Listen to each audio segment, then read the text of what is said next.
Oh yeah, definitely, definitely. Yeah, I'm just waiting a few definitely. more. Just wait a few more minutes.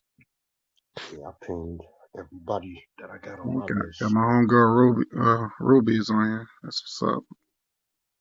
Hey Good. Ruby, how you doing? Hey Ruby. Hey, Ruby. All right, how y'all doing? All right. All right.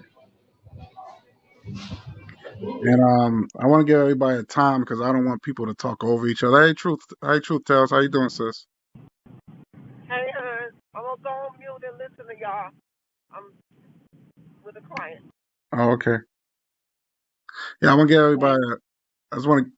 I'm sorry. So, what you gonna say? I'm sorry. no, I was just speaking. Oh, okay. No, no, go ahead, sis. All right, go ahead. No, I was saying, hey, truth. That's what I Oh, was saying. oh, okay. Yeah, what I'm gonna do, I'm gonna give everybody. I'm gonna give everybody a time to, you know, I don't, because I don't. What I don't want, I don't want people to talk over each other. I want people to actually listen to one another. So it want because I want us to respect each other and because I know people could maybe be a little compassionate and just show the world that we are decent people, that we're respectful. You know what I mean? I don't want us to talk over each other and be disrespectful to one another. I want people just hear people out. And the reason why I came up with this topic because I am frustrated um, with I would say the black social media, and I see a lot of inner fighting. And hey, brother Dukes, how you doing, brother? Hey, what's up, my brother? That's good. Um, because I see a lot of inner fighting and stuff among our people. I see a lot of black men bashing and black women bashing and the reason why I came up with this because I'm a big fan of the Purge movies. You know what I'm saying? I am a big fan of it. And what struck me is that there's like four of them, right? There's the first Purge. Well, there's the Purge. There's then they came up with the Purge, Anarchy. There was another Purge called the Purge Election. There's the first Purge. That's the name of the first Purge, and then you had the Forever Purge. If y'all haven't seen that, check that one out. That's really scary. What happened is that is these white militias that's are what happened was is that these white elites feel that they want to get rid of, I guess, so-called poor people that's taking up the resources in this country. Um, and the first person they target is black people. And you see that in the first Purge, the movie called The First Purge. And I really believe, and this is my honest truth, I believe the majority of our people will be wiped out. They'll be wiped out. They'll be wiped out. I don't think we are prepared for that type of war like that. Because then you're dealing with the white militias, then you got the Klan. They all stick together. You know what I'm saying? You got some people, you got white folks that's been in the military, and they show all this in the movie. So what I want to know, what will you do if United States government, because the elites is, of course, we already know who really run this country is the white elites. That's paying politicians to protect their interests. What would you do? What would you do if it was an annual purge and you don't have any money for, you know, we don't have the luxury to get security or get guards up and get the metal, you know what I'm saying? Get the metal security guards and that come down and you know what I'm saying? We don't most of us can't afford that stuff. Most of us don't have, don't know how to shoot a gun. So my question I ask, if the United States had a purge An annual purge. What will y'all do? What will y'all do? I would go with CJ, and CJ. Then I go with was it Crystal? I'll go with her, and then Ruby, Truth Tell, and Brother Dukes, and Erica. So go ahead, CJ. What would you do? Man, man, due to the fact that black people are so disunified up to this point, I don't, man, like you say, I believe, man, we will be wiped out quick and easy because we so disunified. We don't even have anything set up to even, man, up in an emergency crisis, type of situation. Like I was telling you on the phone a little while ago. Shoot, black people, man, already purging each other, up in bad communities and stuff like that. Look at how they shooting and, black people shooting and killing each other already. So if it was a purge to where, see, the white militias, man, they have structure. They're very structured or whatever. The white militia, the white National Guard, the police force, and all, man, they came down on us. Man, we would be doomed as a people. And ooh, man, I mean, what would I do? I mean, like you said, I don't have the resources to have the metal windows and how they have in the movies and stuff, how they lock themselves in at night and all that. Because I'm not prepared, not even as an individual, am I prepared for a crisis like that. I mean, man, I don't have enough water saved up. I mean, even if I did have the security, I don't have the water, the food saved up to be able to, man, really live like that off the grid. I'll just begin it with that. I don't want to talk too long to give everybody a chance. Okay, Crystal. Like, what would you do if the United States had an annual purge and you got the white militia, you got all these white folks, they ready.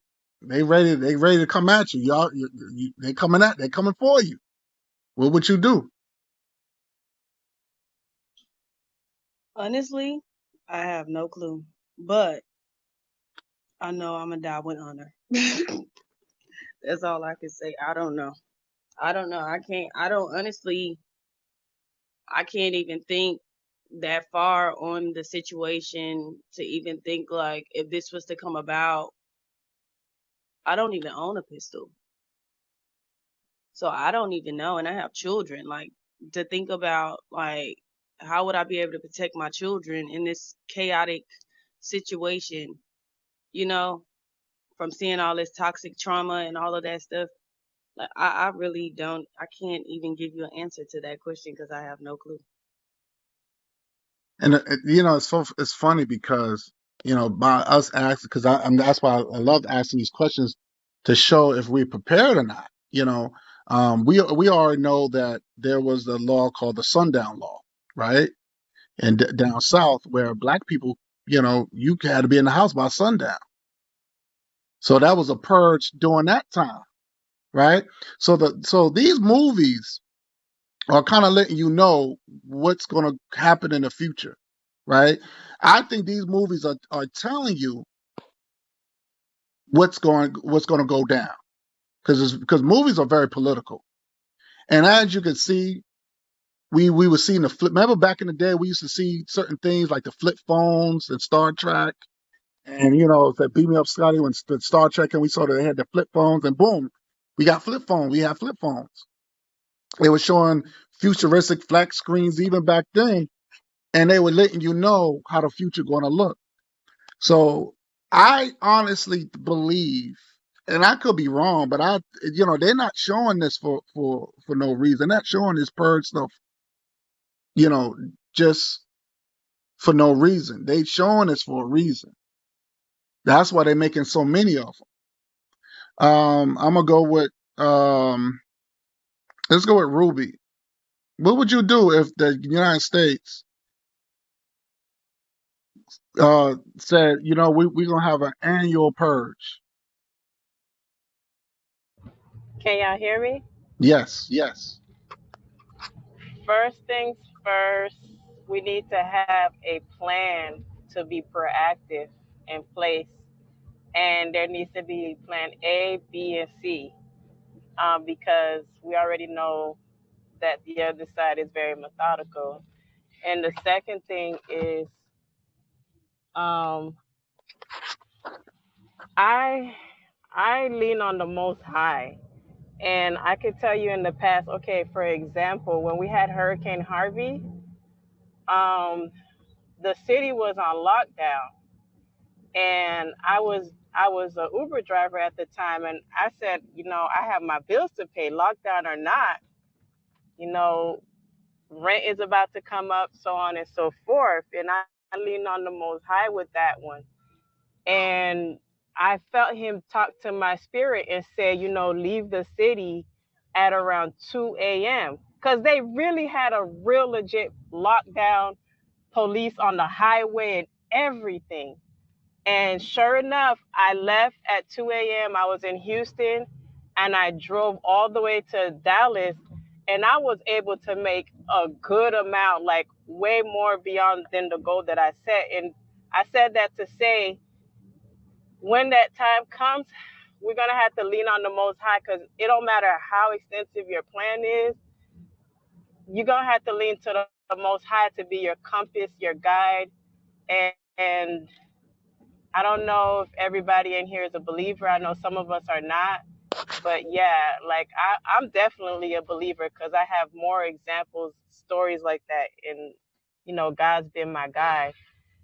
And another thing, if we have to retreat to a safe area, we're not going to be able to drive, right? Um, so one of the things I recommend is that everybody do some research on electric bikes, which I already have purchased. The brand I purchased is a Hemiway. If we have to retreat, the bike is like a quiet motorcycle. Like nobody will hear you. So that's one suggestion I have for everybody. I just want to say this. It's and I don't mind people have a belief system, right? And it's sad because the sad thing about it, we can't rely on each other. There's no we can't even rely on our own people to unify, right? We see all this inner beefing on YouTube, and we threaten each other. And white folks see this. They see the disunity. So that's what I'm saying is I don't mind people have a spiritual belief, and that's good to have that strength. But when you're dealing with a race of people with guns, with with military weapons coming for you, and this is what they show in the movies. These people are not playing. These people are not playing. Look, they in the movie they went to the black church. They killed everybody. They will kill your kids, or they will kill anybody that looks black. They're gonna wipe you out. They don't care how old you are. They don't care how young you are. And this is nothing new. And they showed this in the movie. And I was just sitting back and I'm just like, damn, we can't even, can we rely on one another? Can gangs can come together and say, hey, you know what? Let's strap up. You know what I'm saying? And then you don't know who's friend and foe because you got a beef with this dude. And they show that in the movie too, where the guy, his man wanted to take over his spot instead of, and even the guy was like, no, we got an issue. They coming for us. And he's like, oh, this guy didn't even want to unify. He was like, oh, I want to take over your spot. I want to take over your position. So you're gonna have black people like that, where they're not trying to unify. They just want to be in your position, or they already have problems with you in the past. So this is a good opportunity to knock you off. You know what I'm saying? And it's sad because you got black people that just don't like us. We got probably, I know I got people that don't like me. And if they have an opportunity to take me out, they would. So that's what scares me more than anything is are we able to unify and come up with a plan? So if these because these white militias are real, they're real, and they're not playing. They're training every day. They are training every day. They don't kill each other. They don't kill each other, but they're training every day. What I'm saying is this: we got children, we got people we have to protect, we got loved ones we have to protect. Some of us can't afford security, one of those security shields or whatever, where it could come, where they could shield our homes or whatever, so they won't break in. We some of us are living paycheck to paycheck, just to pay the bills. So because some of us misuse our money. We rather buy 500 pair of Jordans. You know what I'm saying? We don't invest in anything. And even Crystal said, she's like, I wouldn't know what to do. I wouldn't know. And and the reason why, it just shows that we're in the worst position. We're in so worst position. And I just want people just think, right? I just want people to think, are we are we prepared when it comes down to warfare? Are we really prepared? Because it seems like to me we're about that life. We're about that life. If we go to war with each other, we claim that we killers, and we the real game bangers. But when it comes down to these people, I've seen black people fold big time. So I just want y'all to think. I just think. What would y'all do? What is? Do y'all have a solid plan? I'm gonna go with who's next? I'm gonna go with sister. Let me go with Sister Erica. Let me see what's her thoughts on that. Sister Erica, go ahead, sister. Well, you are so right, guy. If they implemented an annual purge, excuse my language, but black people is gonna be fucked, okay?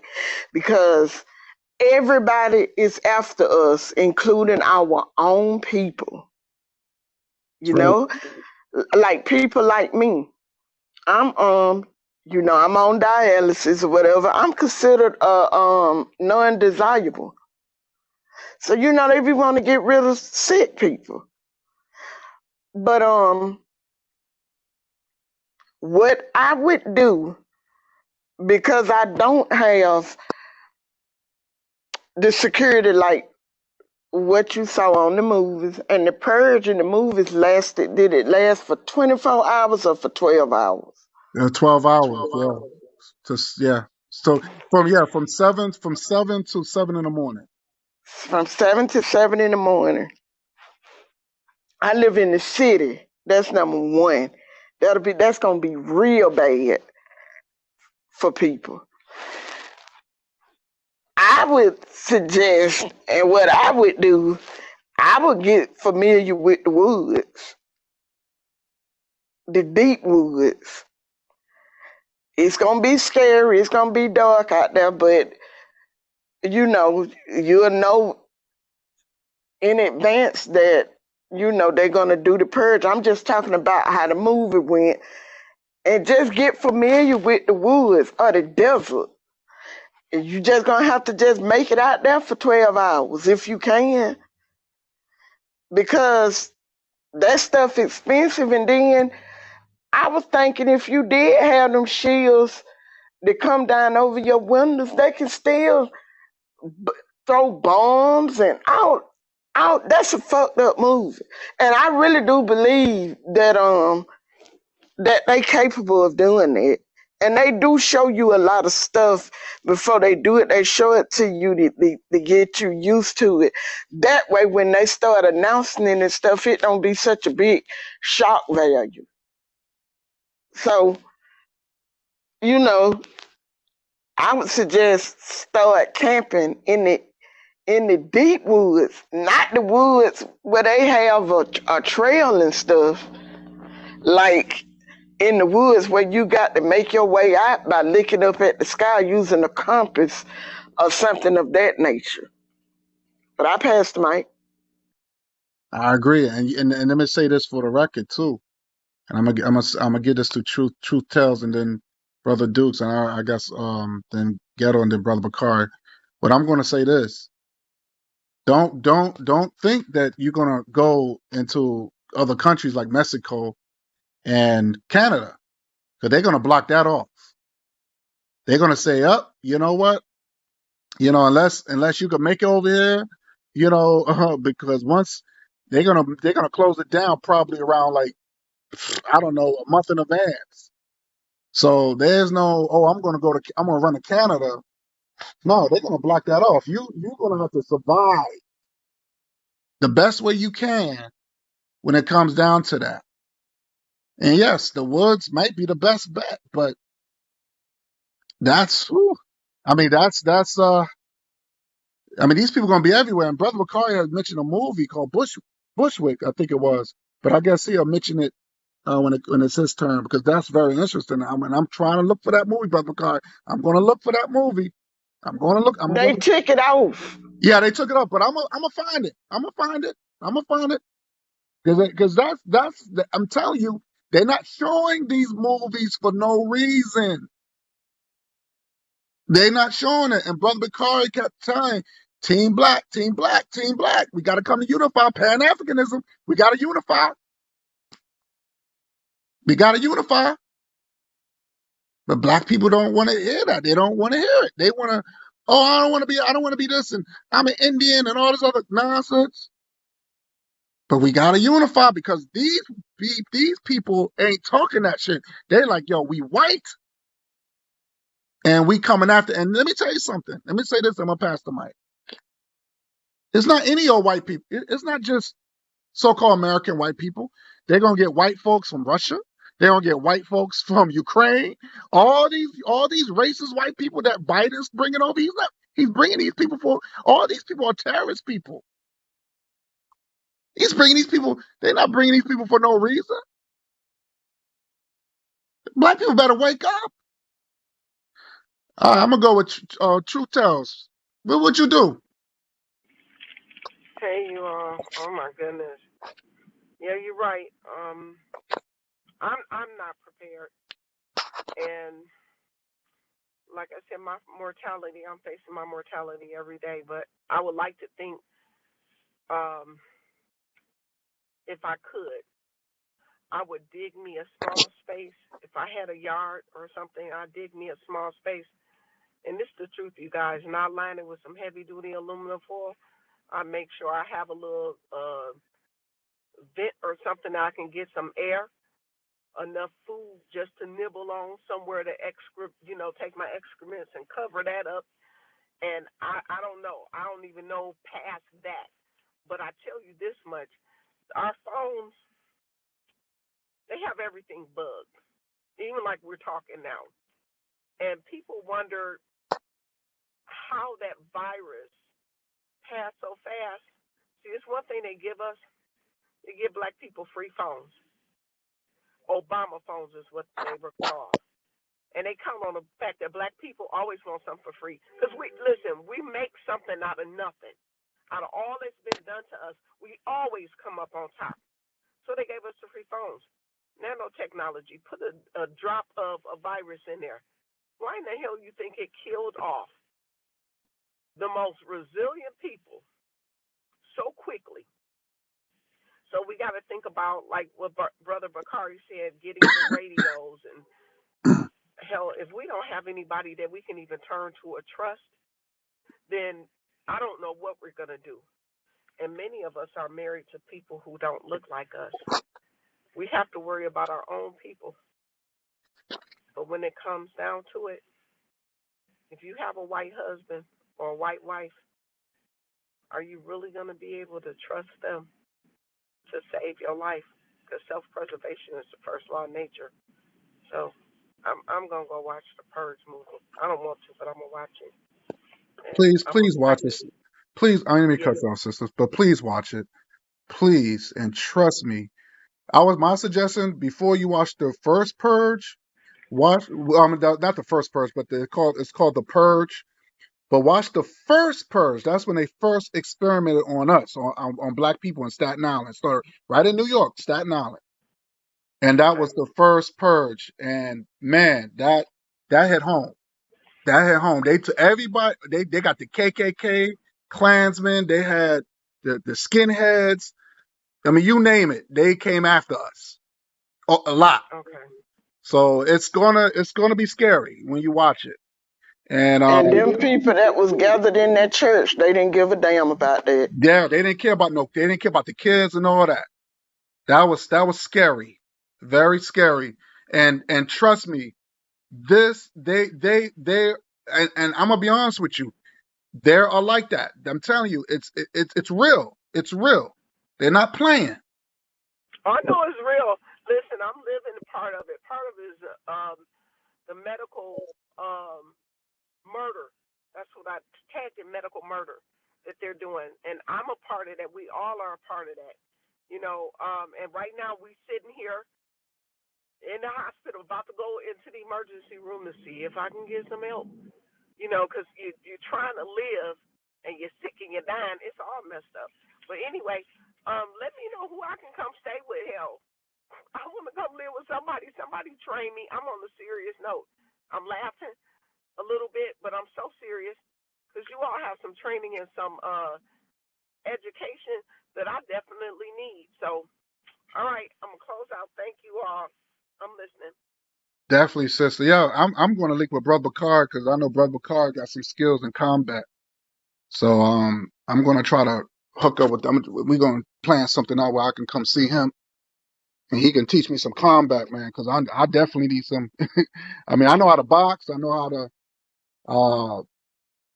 but that combat, I'm definitely need to, I know he got some training on that. So we all got something. Everybody on this panel knows something. Okay, so when it comes down to it, either they know some sort of medical thing where we get cut or we get shot. Somebody knows something.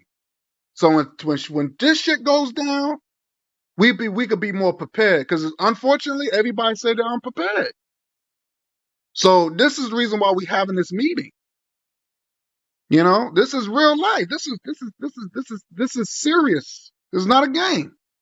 Brother Dukes, what would you do? Okay. I know what I'll do. Okay, so before I tell you what I'll do, it ain't gonna sound too manly, but I am gonna get myself armed late soon.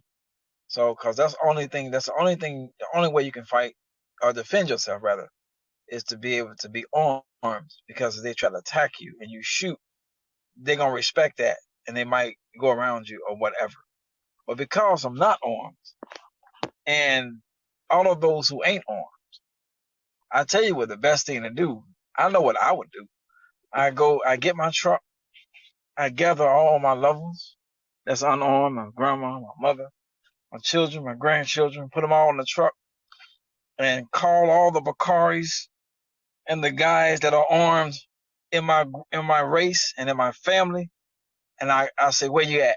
We finna go. I'm coming over there, man. We're going, you got how many guns you got?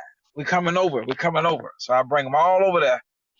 We be gathering Bakari's backyard. I help him build a wall and help protect us. And if he got more guns, I'll be ready to use it. We can try to bring guns too. Ghetto therapy, whoever females that's got gun, that's armed, I take it. I go there. I bring my whole van full of a truck full of family right over there. That's what I'll do. At least for the 12 hours. I'll say okay, and I listen to whatever they say. Whoever house I'm over. Like I say, I ain't got nobody in the family who's armed, so I don't know nobody. So I know Bakari, guy you armed, that you ghetto, he armed. Uh, Erica says she's armed. I'll be over there too in your backyard with my family. You know what I'm saying? So that's what I'll do if I ain't got no weapon. But when I get one, I would also invite those who ain't armed to come on over. I got a wall. I built a wall of protection. Get down. You want a gun? Here go one right here. So that's my thoughts. You know what I'm saying? That's what I would do. I rest my mind. All right, all right. Um, and like I said, when we prepare, we it's something that we got to do now. It's not something that we do later until it happens. You know what I'm saying? So, but I definitely hear, I definitely hear, because the sad part about it, we got family everywhere, right? And we got loved ones everywhere, so we can't be in one place. We won't be able to, you know what I'm saying? We don't want to hear that our grandmother who's still alive, she got killed, you know what I'm saying, because and she's in another state somewhere. You know what I mean? We don't want to hear that, you know what I mean? So we will have to come up with a plan where our families, our loved ones are well protected, even in other states. You know what I'm saying? Because we can't be everywhere at the same time. Um, so there got to be some security. There got to be some strong security where it won't be easy for them to just come in and just bust down your door, because that's what they were doing in the movies, especially in the Purge, in the Purge anarchy, where they'll come in your apartment. They don't care if you in the house. They'll come if your door is not secure. They're gonna bust it open, and they're gonna kill everybody in it, from old to young, right? So we gotta remember these things. We gotta understand. It's just more than just having a gun. It's all about security, some tight security. Can Um, I go tell ahead, you go, right? go Huh? ahead, sister. Go ahead, sister. You know that movie is really deeper than what we really think, because did you see the Purge series that they had on USA, where they was planning all year of doing things to certain people, including kidnapping them and taking them to the Purge Carnival and auctioning people off to be killed. Yes, they showed that in the movie too, where I think it was the Anarchy, where they sacrifice, they kidnap you to make sacrifice, the white elites. They make these little per sacrifices or whatever. Um, and they would promise the family, if you make a per sacrifice, they would promise the family they will watch your family. But it's really a lie. They just doing that, but they really lie. They're not giving nobody no money. But this is what they do. They say, well, if you sacrifice your life, we'll give your family 200 grand, which is a lie. So that was another crazy twist to that movie too.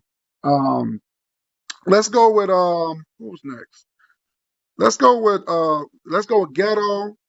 Then we go with Brother Bakar, and then we go with Kenzo. Go ahead, Ghetto. Ghetto, what would you do if the United States government said we're gonna have an annual purge this year, starting this year? What would you do? No lie, I'm participating. No, I'm just kidding. But for real, y'all, for the ones that said that, we need to learn the woods. Let me tell y'all something. White people love the fucking woods. They think they fucking animals. They damn selves. They go out there. They kill animals. They go out there for days on top of days. So if we going out there in the woods, we need to be setting up booby traps for they ass.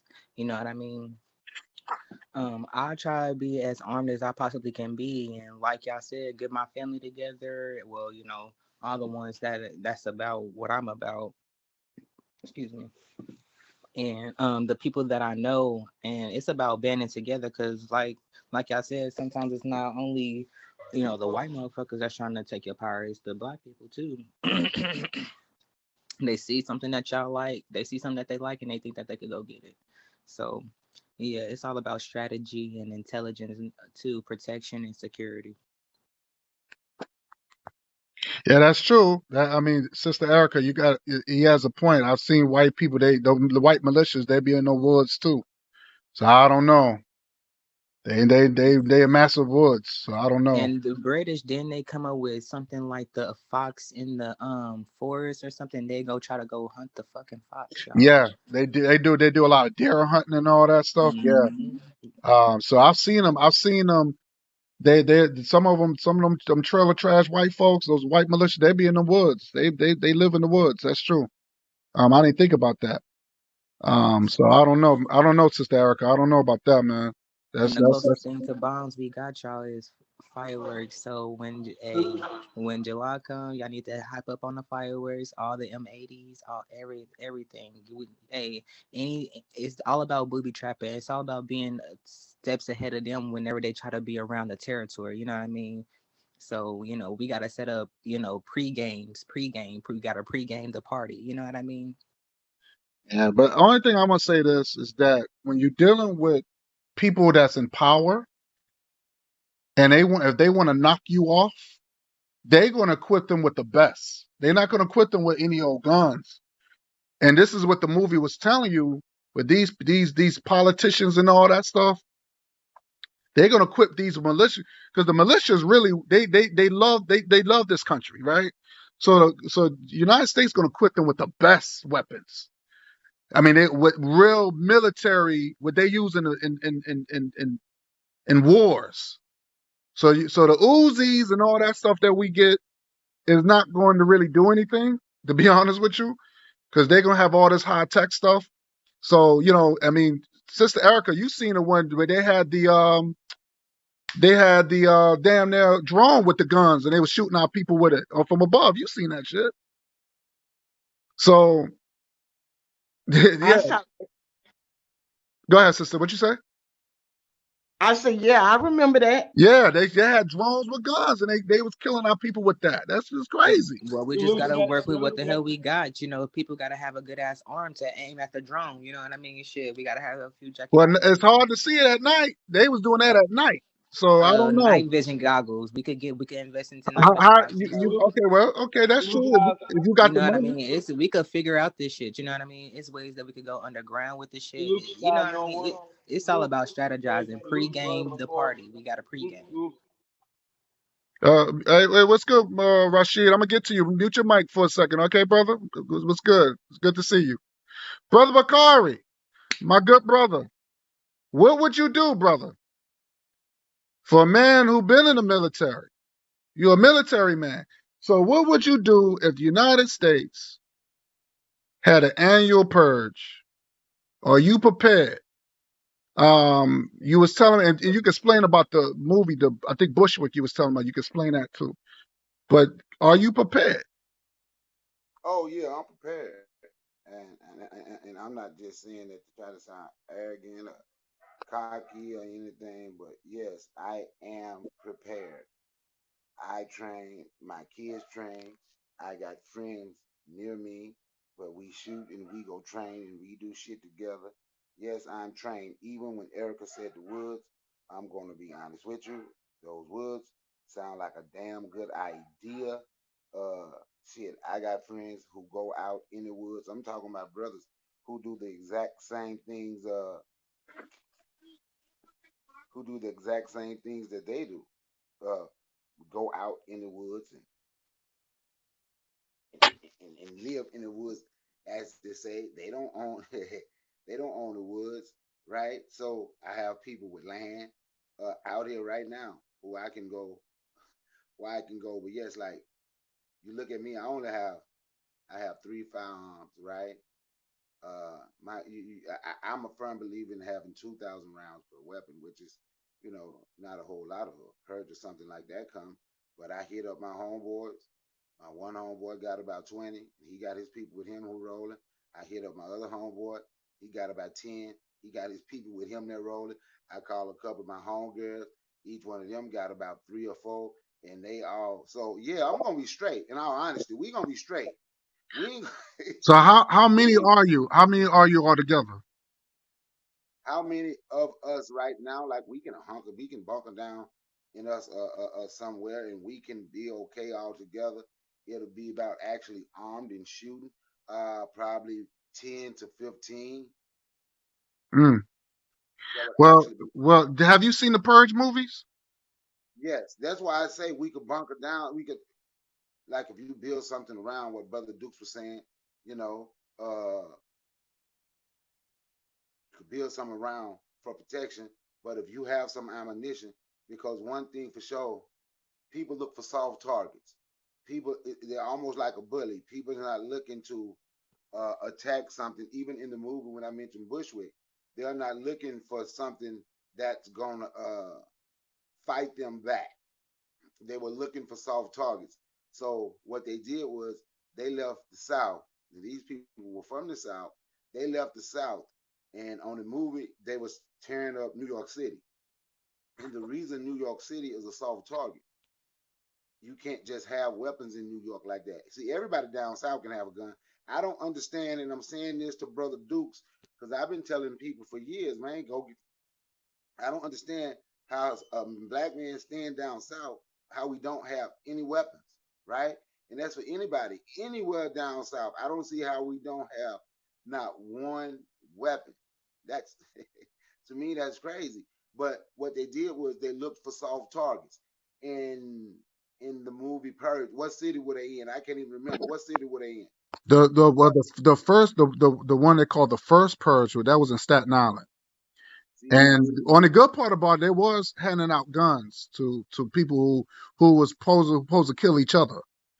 But what happened was in the movie, black folks was just partying, and the and white because white people didn't like that, so they said, you know what, we're gonna send a militia out there. We're gonna send this white like we want to see killing. So that and it was a lot of them. It wasn't just 15, 20. It was a lot. It was like 200 of them. I mean, they would go to the church, like you said, the weak spots. They would go to because they had like block parties and all that. So they would target those like the block party, the churches, and stuff like that. So that's what. But then you have the brother Card. Then you had these people that had drones with guns. Like I said, these are high tech. These were special. These were people that was in the military. Well, some of them were like I didn't mean to cut you off, brother. Some of them were Navy SEALs and shit. You know what I'm saying? Like how you would you defeat that? And and it's I'm just saying I'm not saying you will back down. I'm not saying that. I'm just saying that is there any other way any to strengthen your team? You know what I mean? okay, like I said, like even all those high tech military folks, everybody wants soft targets, and they want to be able to hit you. Now some of them they gonna be able to hit from a distance, but I just won't. And in certain things I just ain't gonna say on you. But I'm gonna say it like this: they ain't the only ones with rifles that can hit somebody up from 2 miles away. We actually have that type of training as well. You can actually get one of those weapons. And since we talking, I know this is a hypothetical, and we talking about being ready for real. In all honesty, this is what I tell. This is how I feel, right? Uh, do you know what an RPG is? An RPG 7. Do you have any idea what that is? Yes. Okay, so if we know what an RPG is, right? If we know what an RPG is, an RPG, because I know everybody have seen that movie, Black Hawk Down. That's what they were shooting the Yep. helicopters. Yep.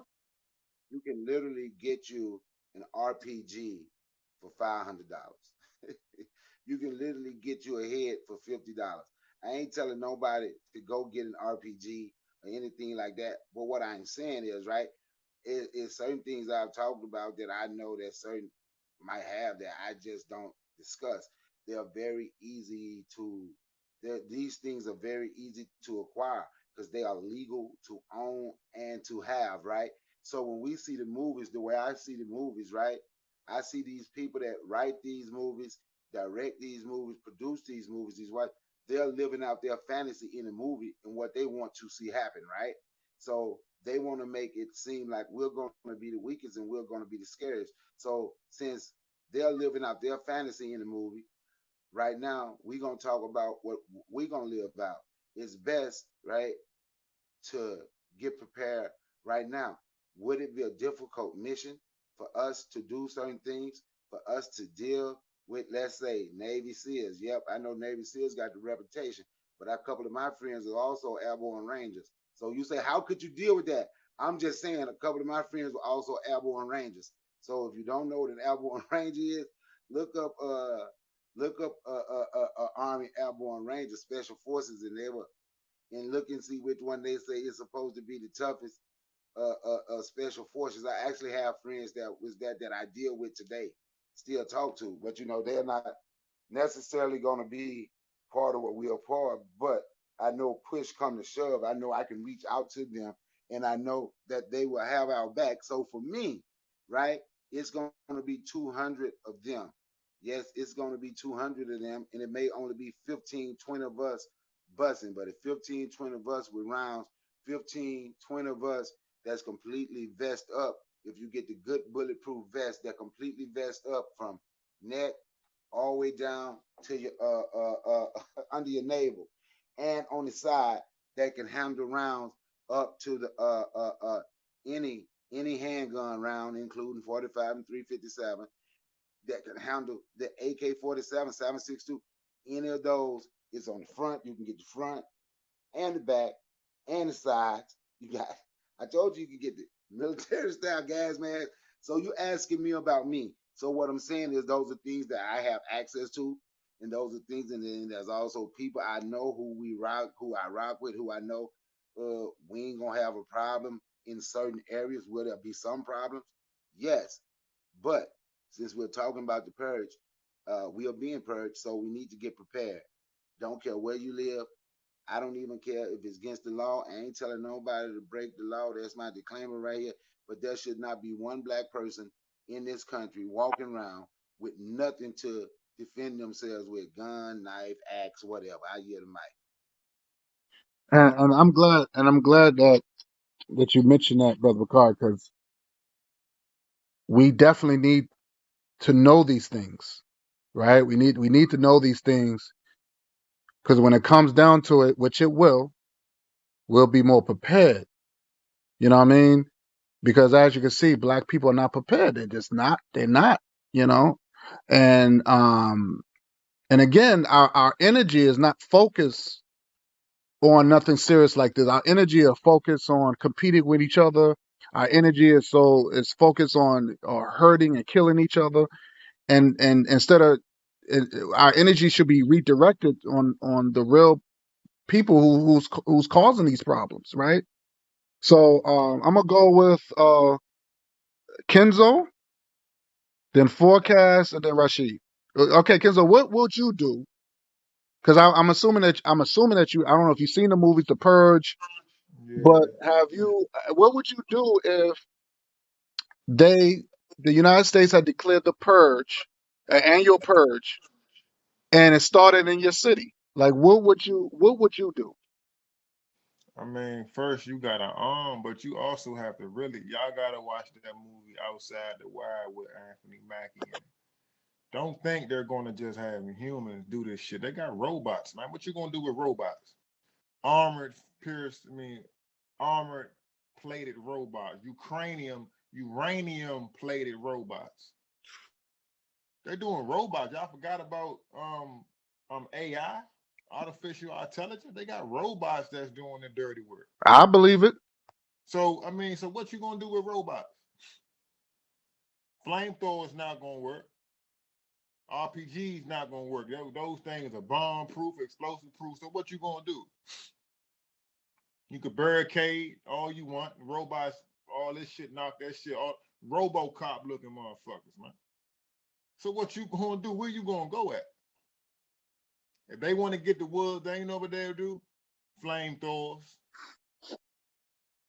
They'll start a fire if you want to be in the woods. They already start wildfires, right? So how much is the woods gonna hide you from? They'll smoke you out, right? That's I true. mean, they'll That's smoke you true. out. Yeah, you're right. I've seen They'll that. smoke That's you true. out. So I mean, so what's the? I mean, so you just gotta know it's two things in war, and it's guaranteed: die or be killed. What side are you on? If you do not like guns, you best to get you one. And guess what? You could call on your Christian God. You could call on your Islam God. When they kick in that door and they stand over top of you, is that God that you call on going to come help you? Has he ever done it? When that white boy stand over top of you with that gun, is that God going to come save you? Because guess what? The white boy don't give a fuck about no Christian God, no Muslim God. If he had the chance to see God and kill him, he'll kill him. Let me say this, Kenzo, let me say this real quick, Okay. because you had mentioned a good point. Remember that guy? What's his name? Dale Roof or whatever. He killed those 9 black people in the church, in the black church. Yeah. That was purging. Did that God come? Did the Christian God come down and save the people? You know what we do? Come on in. See, did the Christian God stop that boy from doing it? No, he did not. He watched it happen. The Christian God watched it happen. Same thing with the Muslims going into the mosque. Did the Islamic God, Muhammad, whatever the fuck his name is, did he stop it from happening? You got to put that shit to the side when it's time for war, man. The preacher boy not going to save you. He a criminal. So what you going to do? Granted, I believe in, harming yourself, arming yourself, but where are you going to go at? They know the blueprints to the sewers. I work for the city. I got blueprints for every sewer in my city. They think they're not going to be in sewers? The manholes, the catch basins. The catch basins is the little most of y'all don't know what catch basin is, but they can be hiding it. The same thing it was in. That's the catch basin. Those are called catch basins. So the same thing it, the clown it, that's called a catch basin. They gonna be in catch basins, so don't think you're gonna go underground. Come on, man. This is their country. God, regardless of how they got the country. They got the country, man. So they know everything about the country. They have the blueprints to the highways. Don't think if you live out in rural America, they know where you staying at. You can try to live off the grid. It's 1,000 satellites in the sky, man. So you mean to tell me you can find El Chapo, but you can't find Bin Laden? Really? So where you gonna go? Your city ain't nothing else but that big. People gonna panic. People gonna panic and don't think you the only one with guns. A scary person gonna shoot you before a person who's well trained. Mm-hmm. Facts. So don't think my training is a person who's scary. He's gonna shoot you way before a person who's well trained. So it's gonna happen. Slim is already causing turmoil, man. Food shortage, all this shit is causing panic. When panic erupts, man, where we gonna go at? Where we gonna go? You can't go in the Marines. You can't go, sea bound, ocean bound. They got ships for that. We need to ask the people who is starting this trouble. Who is really? The senators, the presidents, they're just doing what they're told to do. Who are the people who is starting this, man? That's who we really need to ask. The president. UK. What's up, home? No, go ahead, Kenzo. Go ahead. But when it come down to it, what we really gonna do? Where we gonna go? How we gonna do it? How we gonna get to where we need to go? Because this whole planet is a prison. Anywhere you go, it's the same type of system, man. It's the same system, but different faces, different languages, man.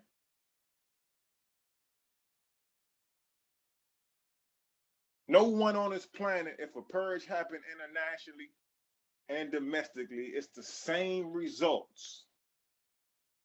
But the ones who started it, right? Is something really gonna happen to them? Is something really gonna happen to them?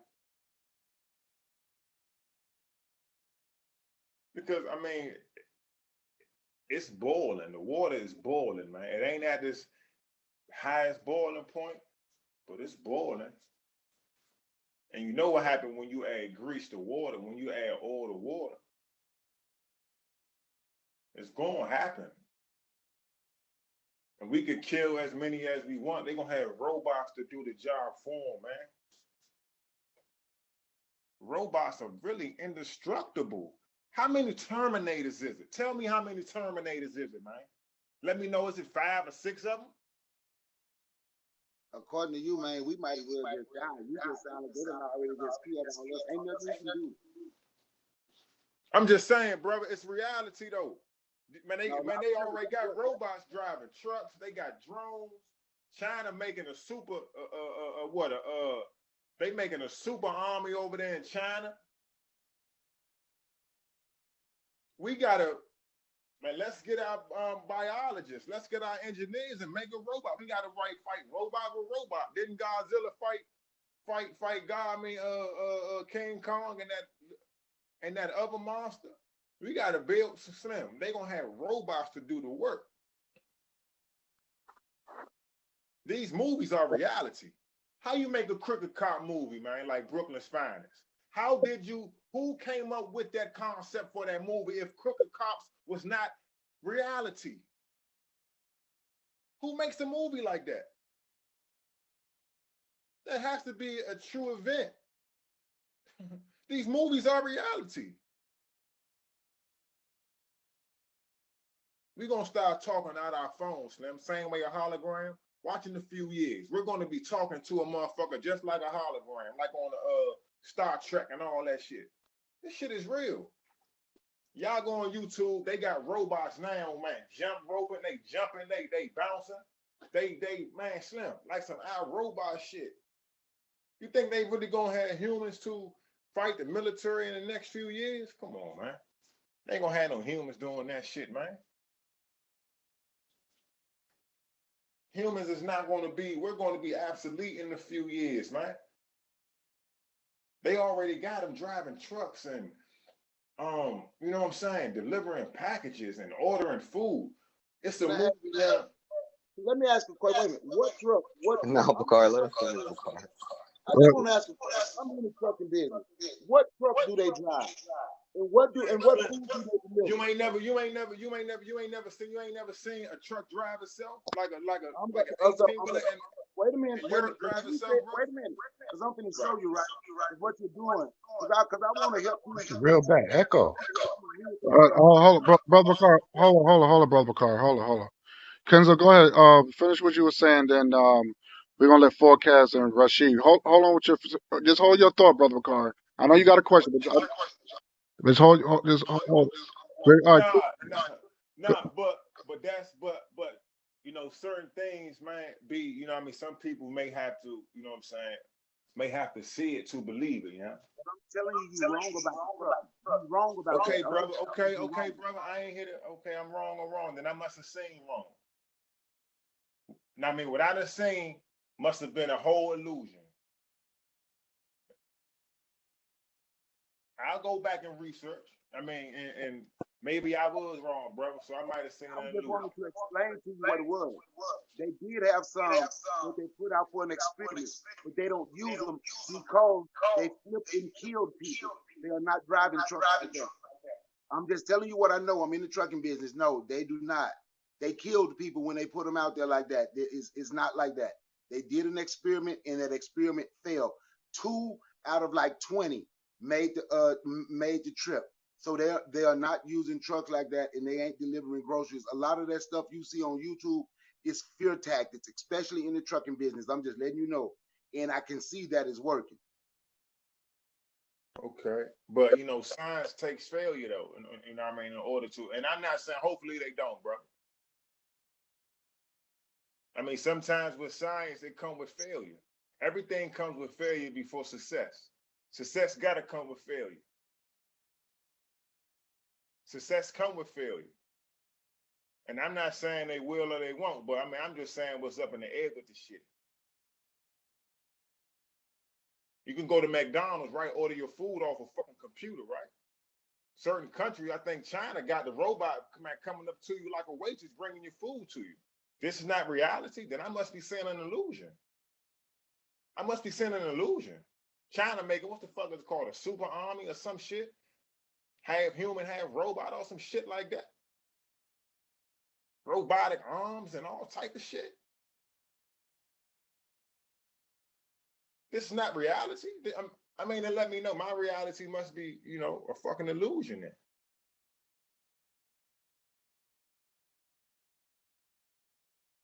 Because at the end of the day, right? At the end of the day, man, human beings gonna have to fight, man, robots, man. At the end of the day, man, this is what it's gonna come down to, man.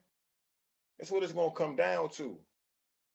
Don't they got like, man, bikes that drive itself and all that shit? You can, Chevy trucks, you can just, put your hand behind your head and it drive itself. So what is that? That's not artificial intelligence, man. That's not no computerized, no.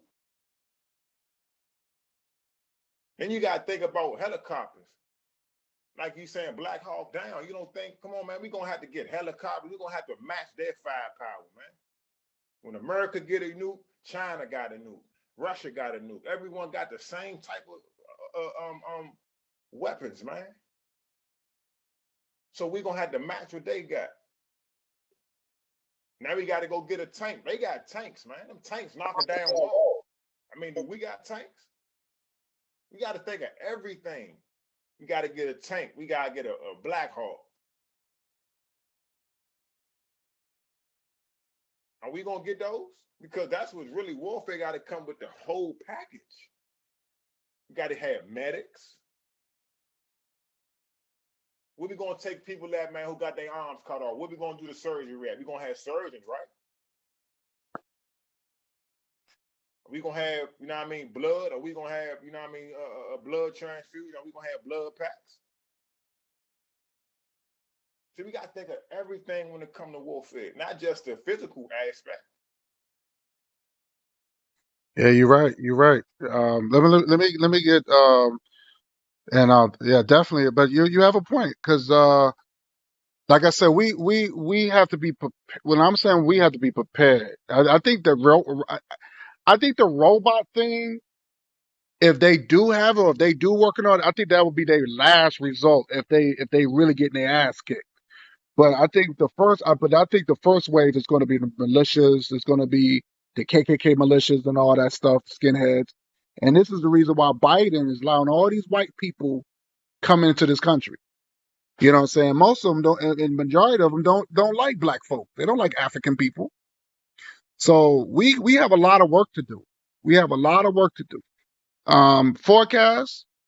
I gotta question you, brother. If Yeah. they had an annual purge, you seen the purge movies? Hmm. An annual purge. They call it the holy day, according to the movie. What would you do? How you gonna prepare yourself? Um. All right. Yeah. To answer the question, I would be like, well, first I would say, what are we celebrating? Red Summer or like Black Wall Street? You know what I'm saying? Because they doing the same thing again. But I would be like, to be quick, because there's a lot of people on here. You know what I'm saying? Like, for me, yeah, I would be like, right now, I would be late. You know what I'm saying? Now, I don't have no kids, so I'm good on that aspect. But a lot of people that I love don't have the right kind of mindset to survive in an atmosphere like that. You know what I'm saying? But as far as we go, what we gotta realize, because I feel what the brother's saying about, what I'm saying, like robots and stuff. They use the robot to kill the brother Michael Johnson or whatever. But we gotta realize for us, like, like, and there's no disrespect to them, but like, like I understand about Terminators, but like, yo, Skynet went live on us like 600 years ago already. You know what I'm saying? And the crazy part is, like, they already got our mothers and our fathers and all of us doing this stuff to our own selves. We programming each other to eat horrible foods that's bad for us, to give us the number one cause of our killer, heart disease, diabetes, all the stuff that's killing our mothers and stuff like that. And we not eating healthy, then we not getting the right curriculums in our schools and stuff like that. And I understand what you're talking about the hospitals and stuff, but we have made hospitals in this country, black people in America. If you say you're a black American, then you can celebrate the fact that you have made a black hospital, and you today have no excuse not to do the same thing. So if you feel like that's the thing that's lacking, that's something that we really have to take up. Like, Bakari is talking about the trucking industry, you know what I'm saying? But like, and as far as the Purge thing, you know what I'm saying? Because they made another Purge movie. It was like a Mexican Purge. It was like called the Forever Purge, Yeah, you the know what I'm Forever saying? Purge. That was good. Yeah, that was. Whew, Lord. Yeah, so like, oh yeah, like God seen it. I don't know if y'all seen it, but one thing that stood out, and that's why I've been kind of talking about it, and I already had this idea, but like it was in the movie, like they got split up, and they was like, yo, all we got to do is follow these signs that they put on there, because they got split up from their husbands and all that stuff in the movie, and then they was like, yo, when we get to this place with the sign, then we know we gonna find our family members. Now that's something that you can use, you know what I'm saying? But at the end of the day, like they have been stocking already on the ammunition for like, especially since the beginning of 2020. I know here in Virginia they passed laws trying to take guns away, and white people got more bullets and, you know what I'm saying, more guns than anybody, you know what I'm saying? So like, but and a lot of black people don't believe in that because, they fear that. I mean, I don't get it because, like, it's like 20 black people recording somebody choking somebody out, but we scared they might do something to it. I mean, can we do a body count? I mean, but anyway, um, that's the whole point. You know what I'm saying? Like, I don't know, like we don't really have to talk about if a purge. We can just name like a dozen events that really happened. You know what I'm saying? Like, that's real life. You know what I'm saying? That's worse than the purge. You know what I mean? And cause psychological damage that affects you right now. That's telling you like maybe I shouldn't do this because they're going to do this to me now. But at the end of the day, we all individual citizens. We can arm ourselves. If you don't have no quote unquote record or whatever, you can arm yourself anyway. You can stash ammunition and stuff like that. And then we can talk on the phone and be like, yo, like there's a problem in Macon, Georgia. Let's meet up there. You know what I'm saying? And we can talk about like, yo, I don't like this store, so we not gonna shop here. You know what I'm saying? Like, but I'll pass the mic though. Okay, Can I ask a question about the robots? okay. Go ahead, sis. Go ahead. Go ahead. Um, for the robots, or maybe that's a suggestion. Can't we make like water traps for them? Because I can't think of anything that's electronic that wouldn't damage in the water. If we can't shoot them, can't we like make a water trap? Yeah, that's a good question. But before we get to that question, because we're Throw gonna water balloons at them. we're gonna definitely talk about strategies and stuff like that because that's very important, very important. But Rashid, brother Rashid, what would you do if there was an annual purge? United States say we gonna have an annual purge. What would you gonna do? Knowing that these white militias they coming at you, you the first target. What you gonna do? Arm yourself. Arm yourself. Arm myself. Get plenty of book, ammunition, and all that to be prepared to protect myself, me and my family. Do what I gotta do. That's one thing you gonna have to do. You gotta arm yourself. Yeah, plenty of non non media. You gotta get plenty of non media, and you always got for arm yourself. Practice shooting range, like go to Woodward. Have a good night. Practice. Go to Wood and practice shooting range and stuff. Be prepared if the war with the happen. I do a lot of stuff. Get your survival kit. Get your, you know what? You gotta get your everything. And right now, we live in a purge right now, slowly but surely. They actually throwing purge on us right now. You don't even see it. Yeah. On a split sneak tip. At the end of the day, they already got us purge against each other. And then they gonna purge on top of us. Like a lot of things that Brother Forecast said out of his mouth. He took a lot of things I was gonna say on the chat platform. They gonna, man. They already had conditions to hate each other. That's one. Then they're killing us on top of it. That's two. Then every other group is on top of us, killing us. That's three.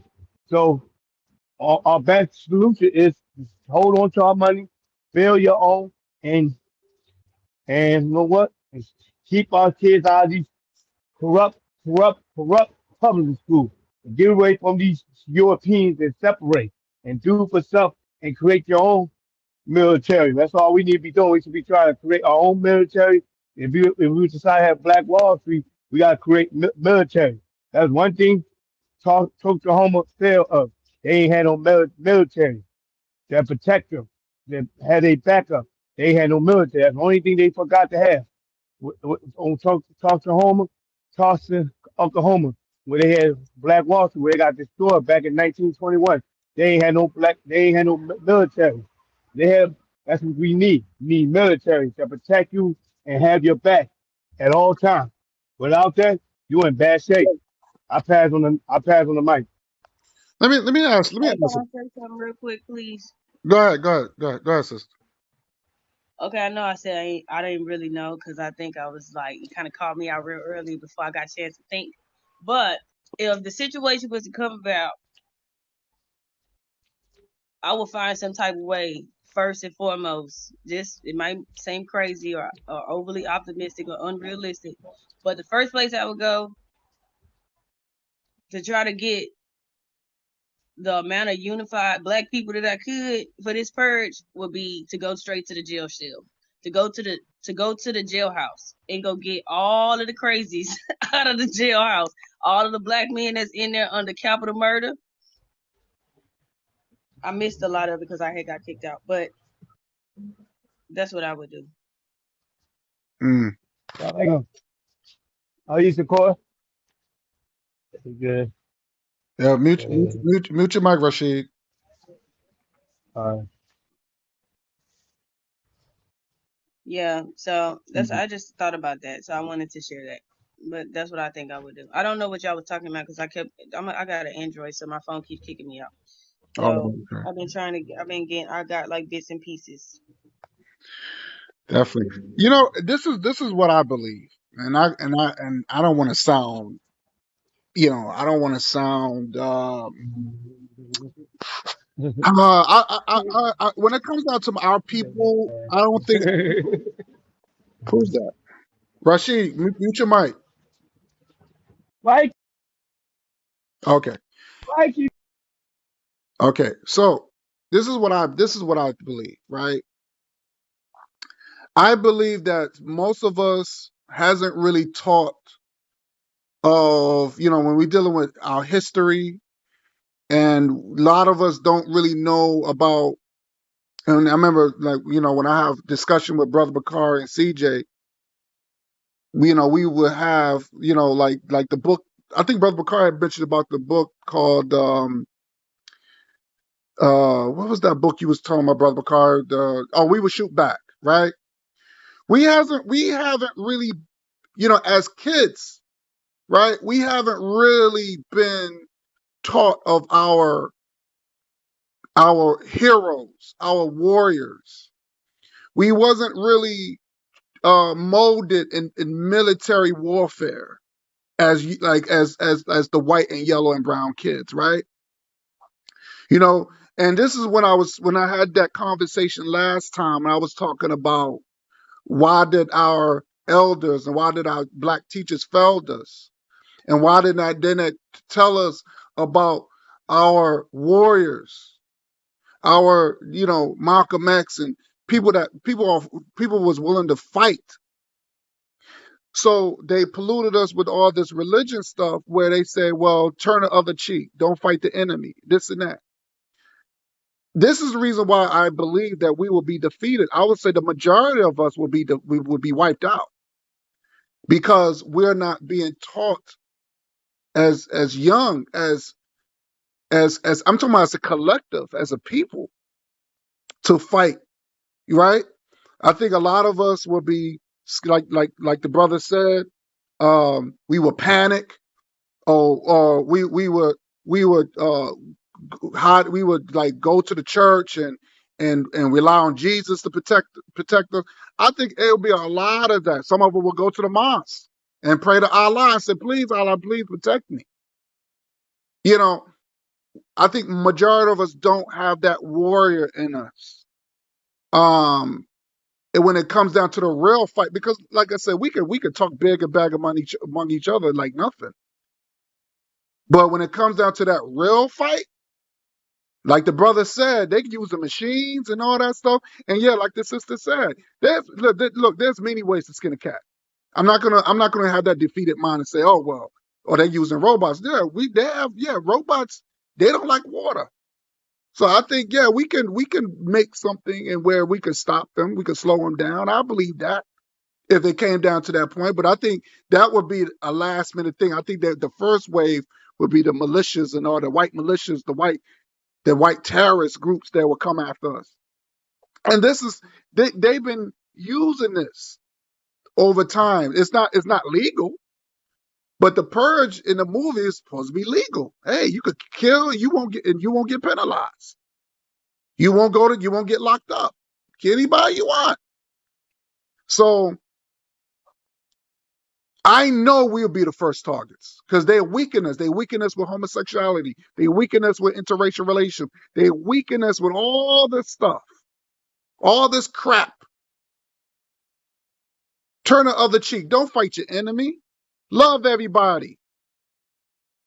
Don't don't deal with those tethers over there. They're black people, but they're not our people. This is the stuff that we're doing. And you want to know why we are being defeated almost every time. You know what I'm saying? So Brother Kari said, yeah, there's 50 of them. Okay, fine. That's cool. But in a movie, they went to the fight too. They said, oh, these guys got to go. We're gonna go over there to them. The difference is that, well, of course, it's a movie, but it was a lot. It was a lot of them. It was a lot of them. And luckily, the guy he was a drug dealer, but he used to fight in the military. I thought that was cool. So we need military training. I think as young kids, we really need to buckle down and know certain things because when white people teach, they teach their kids very young. They know about their history. Or George Washington was a great warrior. They talk about the Crusades. That's their history. Even with their deities, Zeus and all them, they were great warriors. The deities were warriors. So where's our war? Where's our deities that tell us how to fight so we won't be scared? Just like the brother said, most of us, we're going to panic. We ain't going to know what to do. We're going to be shooting each other. You know what I'm saying? Some of us got personal beef with people. You robbed that dude. Your brother still, that dude still mad at you from the block. You got to worry about him getting at you. How you gonna solve that problem? There's a lot of stuff we gotta, and this is the reason why Team Black is very important. And we can't stop. We can't just say, "Oh, we're just gonna focus." There's other Black people too. We got to start branching out and say, you know what? There's brother in Ghana. Let's reconnect. So if God forbid something happen, we have somewhere to go. Once they even start talking about the purge, we say, we out of this country. I'm living with my brother in Ghana. I'm living with my brother in Liberia or whatever. We can have a home. We can have other Black people too that's willing to have our back. But when we start hating on one another or whatever, and start saying, "Oh, you're different," and you're not my people, and all that, when we start getting to that tribalism, we already lost. We already lost. So this is what the movie is telling you. Those are just not American whites. Those are white people from Ukraine. Those are white people from Russia. White people stick together. This is the reason why Biden's pro-white. I want you to just think what I'm saying. Like right here, we all family. I don't look at y'all different. I don't care what religion y'all in. I don't care. We are Team Black, and that's where I stand. That's where I stand. I don't care what your ideology. I don't give a goddamn about that. Because if it makes you a better person, cool. But your race should be first. I'm gonna go with CJ, and then we go with Dukes. You know what I'm saying? CJ, Tell me, this is my next question, right? Okay. Since we're unprepared, because it's obvious if we unprepared. Brother Carr, he's good, but as a collective, we're not good. As a collective, we're not good. What are your suggestions? What can we do from now? So God forbid if there was a purge about to come, like an annual purge legally, not just, I mean legally. How can we fix this problem? What any suggestions that you could put out there? Yes, sir. Yes, sir. I kind of want to add on to a little bit, man. I was feeling that Yeah, conversation, and go then ahead, brother. Go ahead. You got yeah, the floor. what Kyrie and the other brother was talking about, man, was getting deep. So I just wrote down a couple of things, man. I wanted to take just a couple of notes. Ooh, man. Okay, this is just my honest opinion, and I'm not saying that I'm right or wrong about it. It's just my opinion. Okay, I personally don't believe that a head-on like confrontation is going to be successful because I remember one time, like where I stay at, they had this white militia that was meeting up. Um, I don't remember if this was on Memorial Day, Veterans Day, or something like that. And it had to be at least a thousand of them jokers. Like all white people, white women, like older white people. You know what I'm saying? And them people was armed and strapped. So one thing is, we're outnumbered, and we just, we let religious beliefs, ideological beliefs. You know what I'm saying? We are so disunified as a people. So going up against those type of numbers, man, that's gonna definitely be our downfall. And then they were talking about as far as like the how the enemy is so highly advanced as far as the army tanks. They got fighter jets, flashbangs, smoke grenades, chemical agents, and all that type of stuff. So what I believe is that one of my what I could tell black people is um I believe camouflage, the element of surprise, could be one of our, biggest assets. Using silent weapons like throwing knives, crossbows, things that don't, and for you brothers that can get silencers and all those type of things, to where you don't let your enemy, what I'm saying, know, where you are. That's why what Sister Erica was talking about, like, knowing the woods. Um, knowing how to set up booby traps. You know what I mean? Knowing the land. Because take a look at this. Let's look at history. The U.S. government. They tried to purge those gooks during the Vietnam War. But the reason that the U.S. government was unsuccessful is because they went onto a foreign land. Those Vietnamese, man, they were they knew, what I'm saying? They knew all the terrain, they knew the location, and the white man just couldn't fight against, couldn't defeat the yellow man, what I'm saying, on his home grounds. So knowing the land is very, very important. And then also, if anybody here remembers that movie Rambo, you know, um, John Rambo, he was ex-military. I forgot exactly what, branch or whatever of the military that he was in. But as far as like, I believe he was a Green Beret. I'm not 100% sure. I can't remember. It's been a minute. But one thing, reason that John Rambo was so successful is because he knew how to live off the land.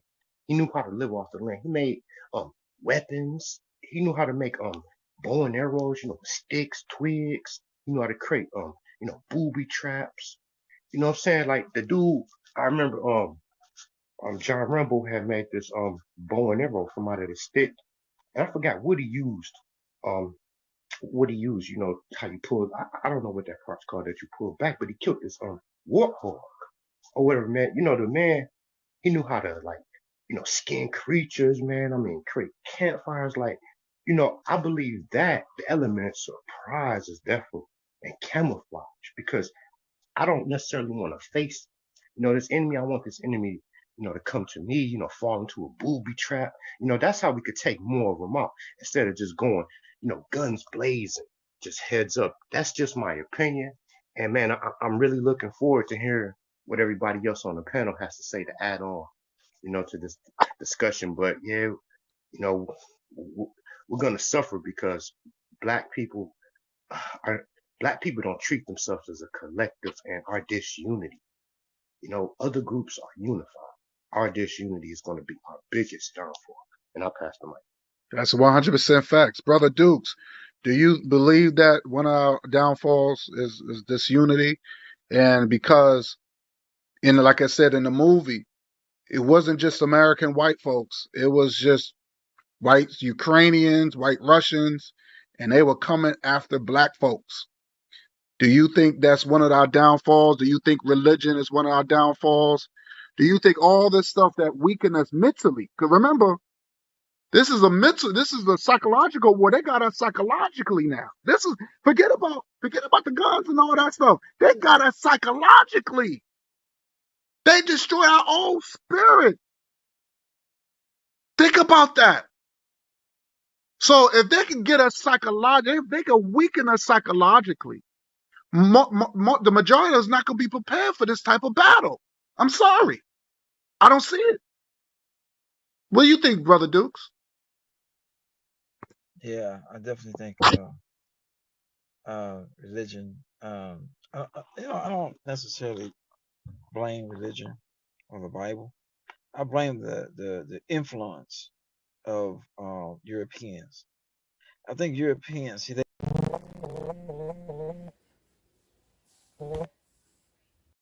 themselves, so we think like them.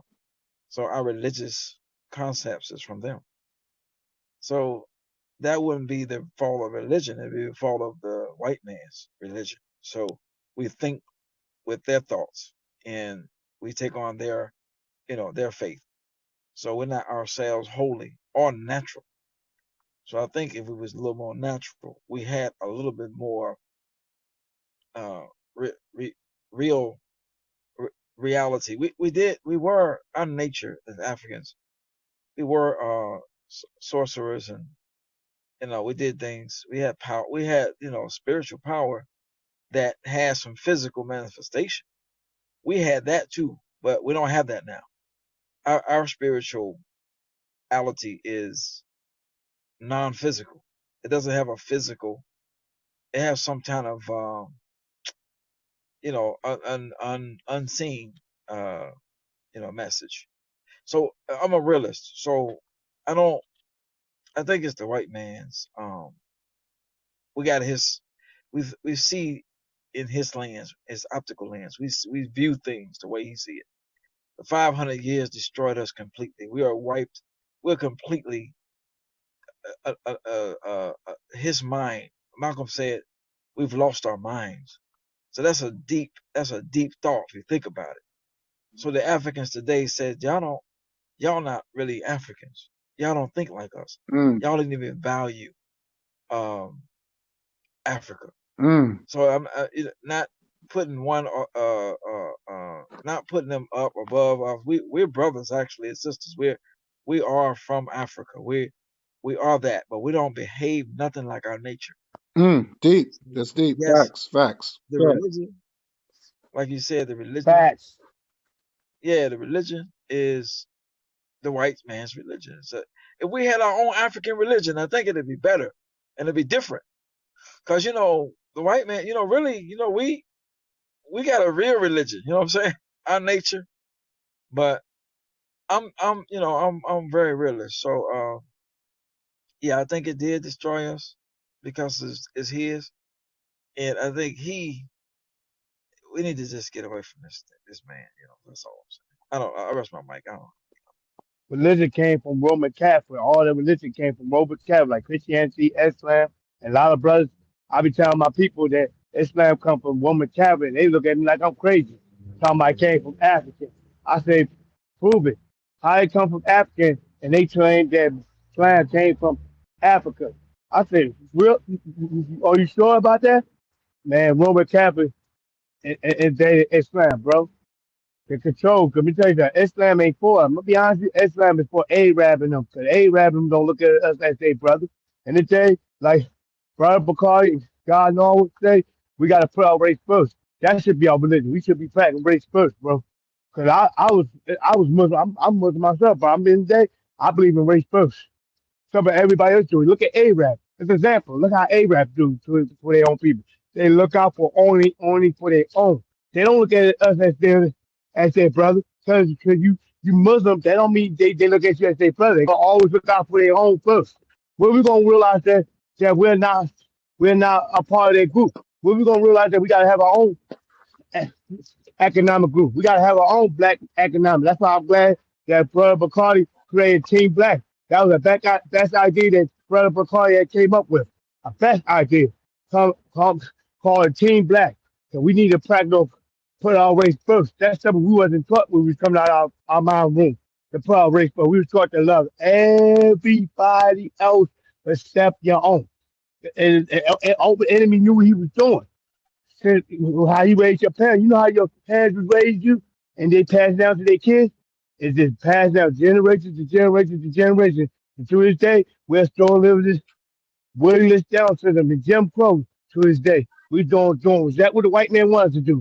Act way he wanted to act, live way he wanted to live, do exact way to so when war would to happen, we ain't gonna be prepared. We're gonna be defeated. Like God knows what saying. Without unity, we are defeated. We're gonna be wiped off the planet, face off the planet. And the enemy know what he's doing. Keep you confused, keep you divided. That's all he's gonna keep doing. He's not gonna stop. Let me tell you, the devil is busy 24/7. Every day he always in a laboratory planning another evil idea to how they gonna attack Black Americans.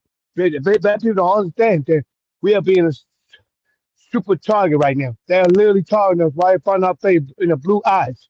Because they doing it right in front of your kids. They're not even hiding it no more. Joe Biden is showing you how he feel about us. He's showing you. And everybody thought that Joe Biden was for them. Sorry hell. There ain't nobody since Joe Biden, you know, I asked find nobody that voted for Joe Biden. They all scattered like roaches. They ain't nobody to beat down. Everybody was talking all that greed talking about Joe Biden gonna do something for you, but give him some time. But there ain't nowhere what he do for us then. Nothing. Ain't nobody nowhere to be found. Everybody scattered like roaches. I ain't hear no Joe Biden supporter come up front yet. They hide like a bushes behind the bushes. They don't have nothing to say 'cause they are embarrassment. They are embarrassment. They felt stupid. They ain't nowhere to be found.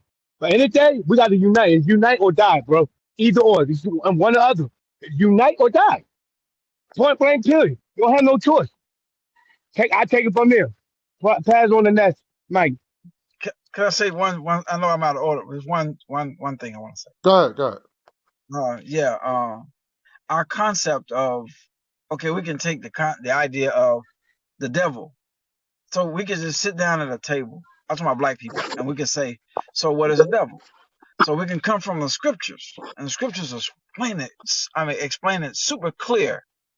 A devil runs to it, go to and fro, seeking who it may devour.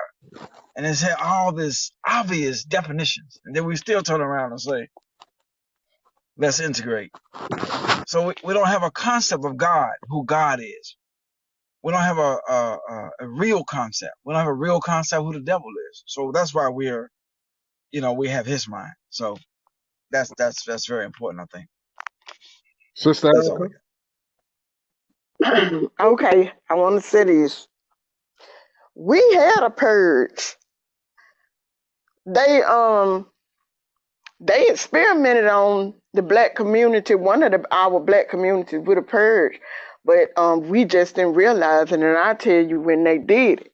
They did it in 2005 with Hurricane Katrina. That was the one of the experiments of the purge.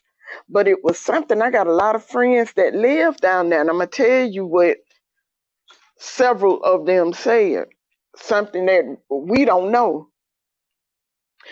They was walking out of the city to try to get somewhere else, and they had the police and some of the militias at the borders with weapons telling them to turn around. You notice that even though those New Orleans and Louisiana is part of America, but you do notice that when that stuff happened, they didn't call them Americans. You know, they called them refugees. That was part of the purge. I had some friends telling me that at night that some of the police and the militia would ride around and they was shooting and killing them. Now I'm gonna tell you something. We're not that scary. And God put something inside of us to fight or flight.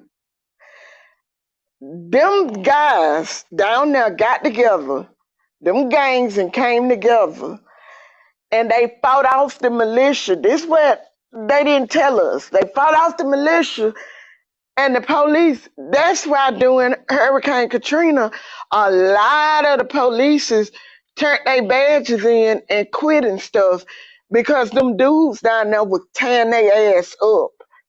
It wasn't no law. It wasn't no law down there. So I'm saying that to say, stop saying that we gonna be, because I said it too, but then that was brought back to my memory. When we push back, when you push anybody in a corner like that, they come out fighting, especially men. They come out fighting. So I can't just say we gonna be fucked up because we know how to make a way out of no way. We damn sure know how to fight.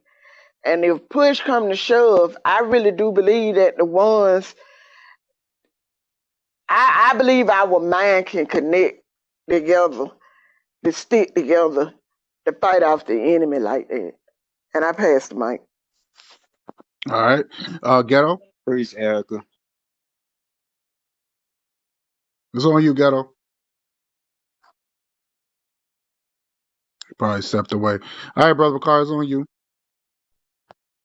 Okay, first I want to say this, right? Can y'all hear me? Yes. Okay, Yes. this is actually a make believe situation. And what I heard the other guy start, and a lot of people piggybacked on it. Black people been so fucking defeated, we can't even think we can win in a make believe fight. They gonna burn up the woods. They got the robots. Facts. We can't win a make believe fight. How the hell can you win a real fight? This shit is fucking make believe, and we scared to say we gonna win.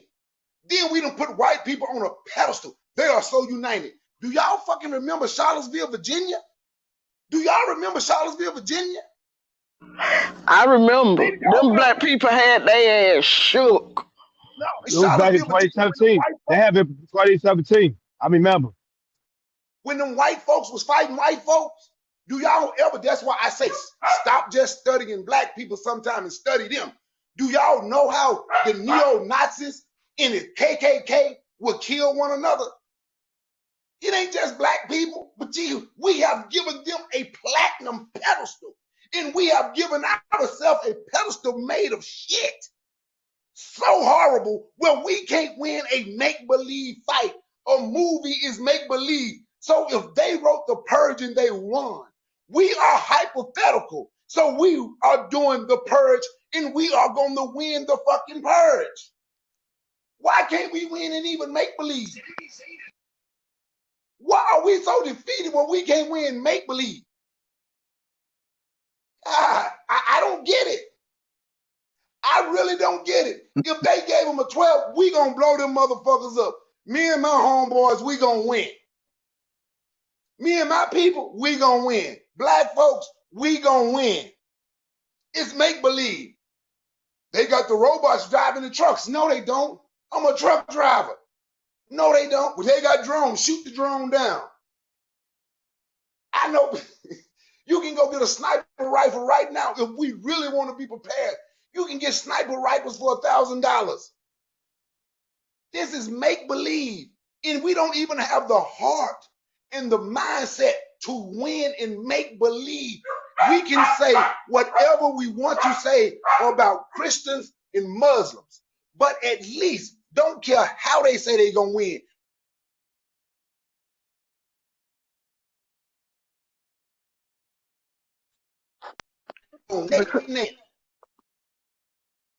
The ones. You going in and out because Yeah, you're going in and out, Going in brother. and out. You were saying about Christian, it don't matter Christian and Muslim do what you but we missed that part. Blame them, but at least they think they can win. They might win with Jesus. We can laugh, but they think they can win with Jesus.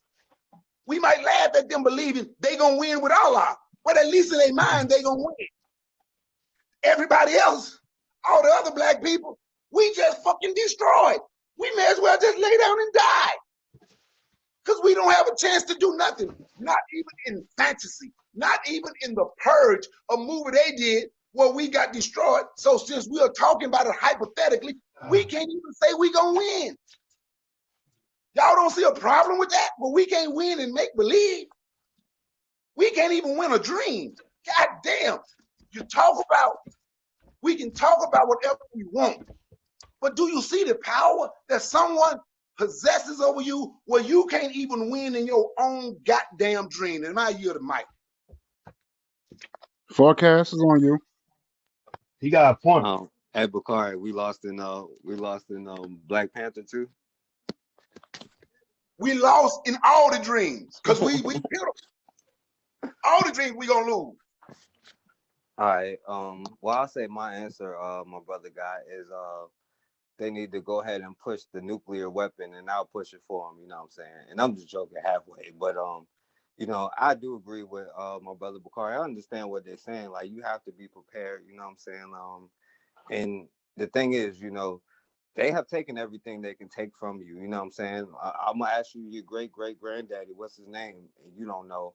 If I say what's your native language, I can't speak that. You know what I'm saying? They're taking everything that you could possibly have had. You know what I'm saying? It's nothing else that they can take from you. And like, the other day the brother started talking about debt and all of this other stuff. Well, if you got debt, because if you talk, because he was really talking about a house, you know what I'm saying? So that means if you got a house, then if you got debt for a house, you should probably have a backyard. So I can go out in my backyard and grow some tomatoes. That's doing something.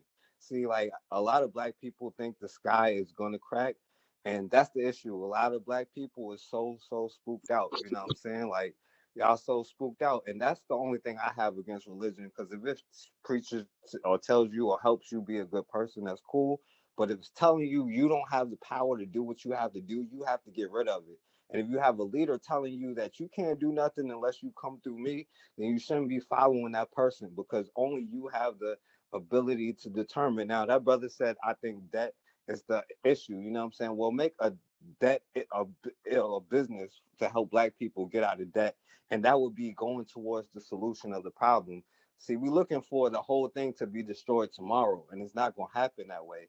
But if you taking stuff one step at a time, then yeah, you can not go to Target tomorrow, or you can go a little bit farther if there's a black business, or you can there's a such thing as the internet, so I can go to a black bank and put my money there if I really want to invest in it, or I can make my own stuff. You know what I'm saying? Like, now I think people it's way easier to make excuses and then fight amongst each other, amongst other stuff. But like I said, for me, I'm not getting into that kind of stuff. You know what I'm saying? But when we start talking about the reasons why we can't do something, then you know what I'm saying, you automatically not focusing on the ways that you can do something, because nothing is built in a day, and you can control what you can control, and you acting like you can't control yourself.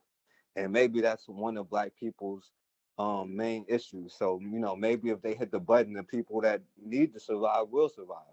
But of course, I don't think like that. I think that is hope. But what I would say is, don't pass your trauma down to your children. If don't have to do nothing but make them go to school, don't pass your trauma down to them. You know what I'm saying? So that's all I say. And go to therapy if that's what you got to do. But I'll pass the mic.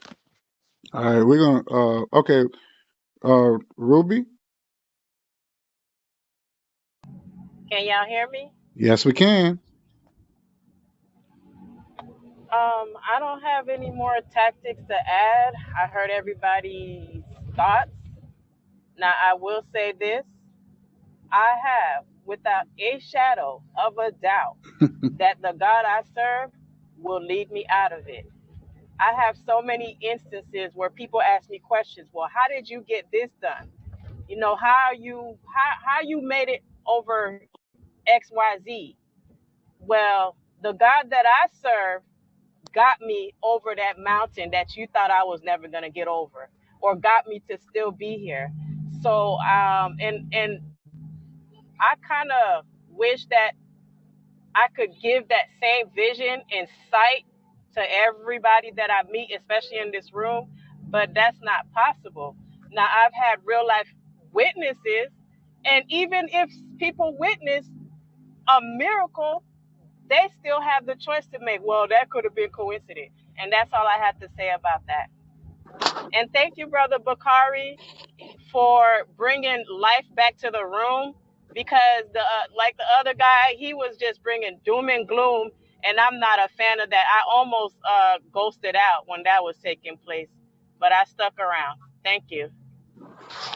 Salute my brother Brooke for bringing light back in the room too. To have You a welcome. conference that we would win at the end. I like that conference. I salute brother McCoy on that too. You welcome, Ruben. At least you can win with your Most High. The people, we don't think we can win in the dream. That's all I'm saying. It's a make believe. We can't win. Well, I'm gonna say this. I'm gonna say this, and this is my thoughts. And even though the Purge is just a movie, it was just a hypothetical. It was just a hypothetical question, hypothetical question.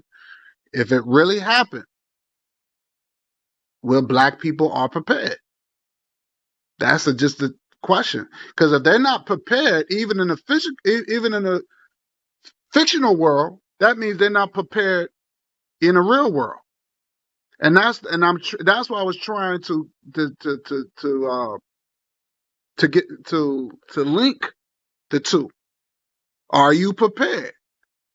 Now, I haven't really seen, like personally, I haven't really, you know.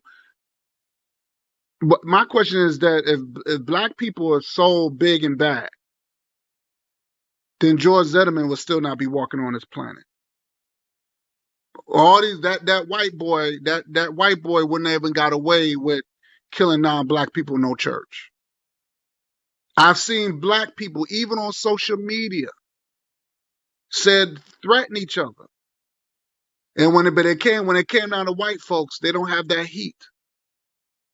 So maybe some of us are warriors, maybe some of us, but that's just, you could probably count that on your hands. Not only say hands, but I would just say out of I would say maybe out of I would say roughly 30% of us that would probably fight. But I think 80% of our people will bitch up. They would give up. They would not do anything. Because some of us don't have that spirit. They don't have that spirit in us. They don't want to pick up no gun. They don't want to do nothing. And it's some of us are willing. They some of them would tell you, well, white people didn't do nothing to me. It was black people that done things to me. There was black people that molested me. There was black people that robbed me. There's black people. So you gotta how can you get how can you unite with those type of people?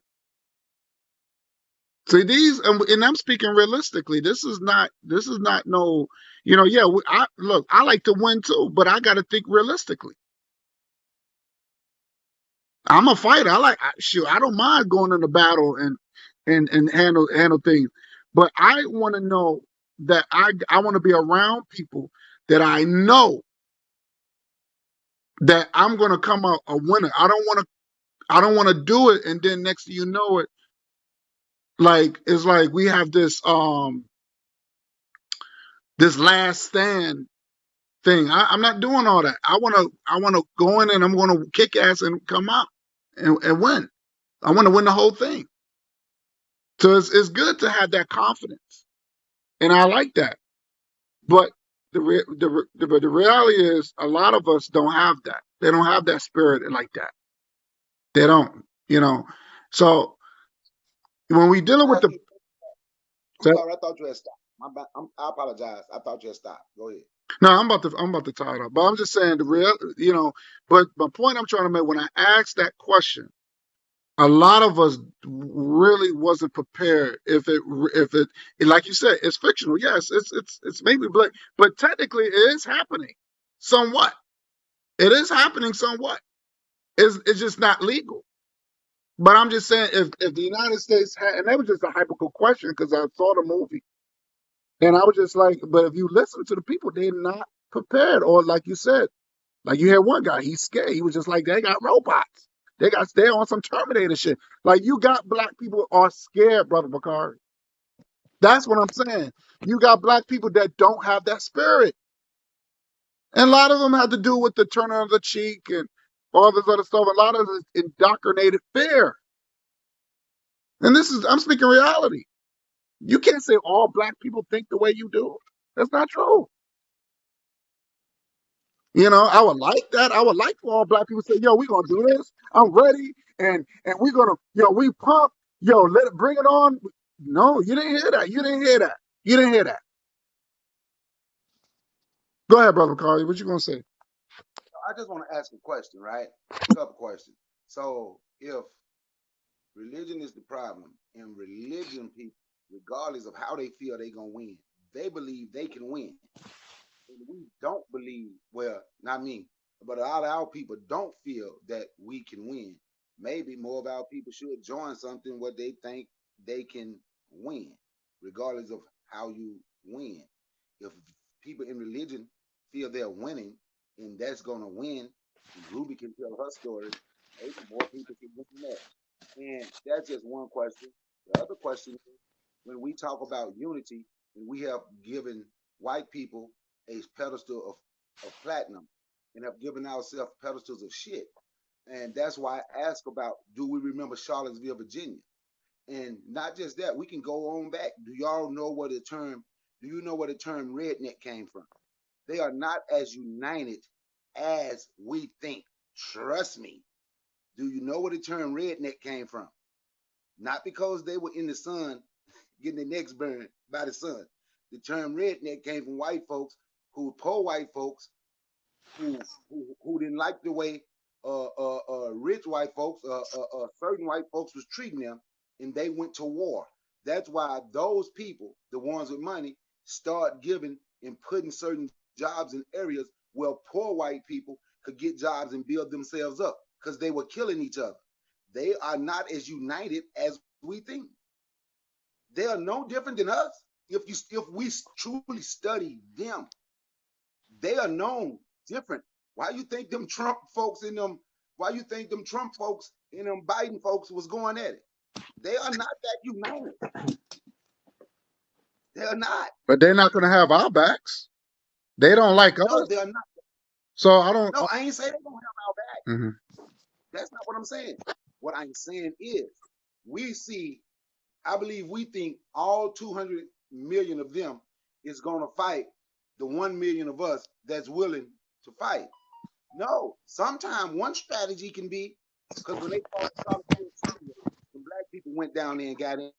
Sometimes what we need to do is just get out the way and let them fight and kill each other.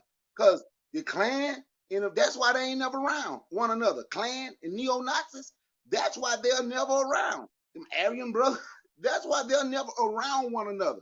Because if they are around one another, they would kill one another. Do y'all remember when the biker gang had the shootout with the police in Waco, Texas?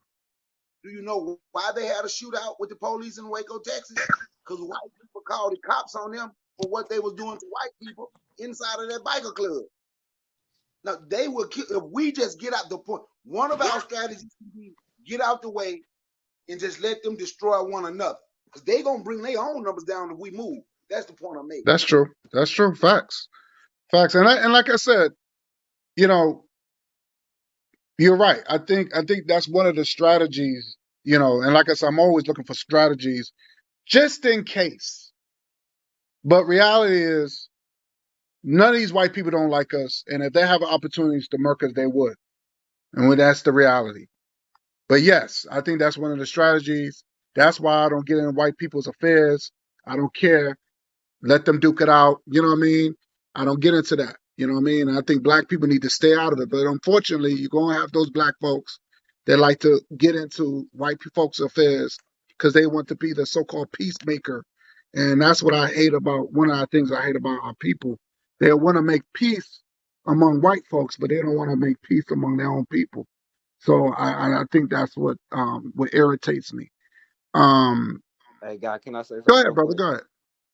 Yo, I want to say this, you know what I'm saying? Yo, because my thing is like, yo, if black people were what we need to be at, you know what I'm saying? It's not that us, it don't have nothing to do with emotion and stuff. And the only person I heard say this was MG2. You know what I'm saying? We would use the war in Ukraine and whatever the hell going on over there as our to our advantage. You know what I'm saying? We would go over there, be like, Putin, we do know this and this and this about America, and say and use it to our advantage and tell Biden, well, if you don't do this for us, then we're going, you know what I'm saying, sell you out or do this or do that. You know what I'm saying?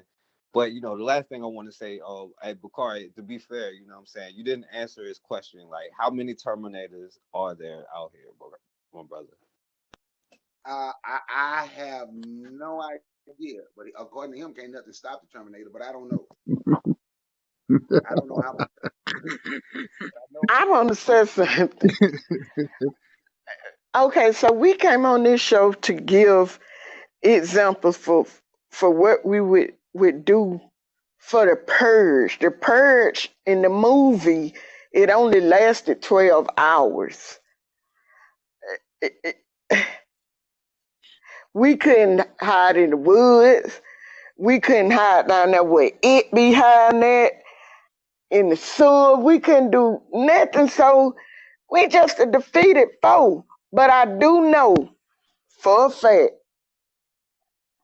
that if you push us into a corner, we coming out fighting.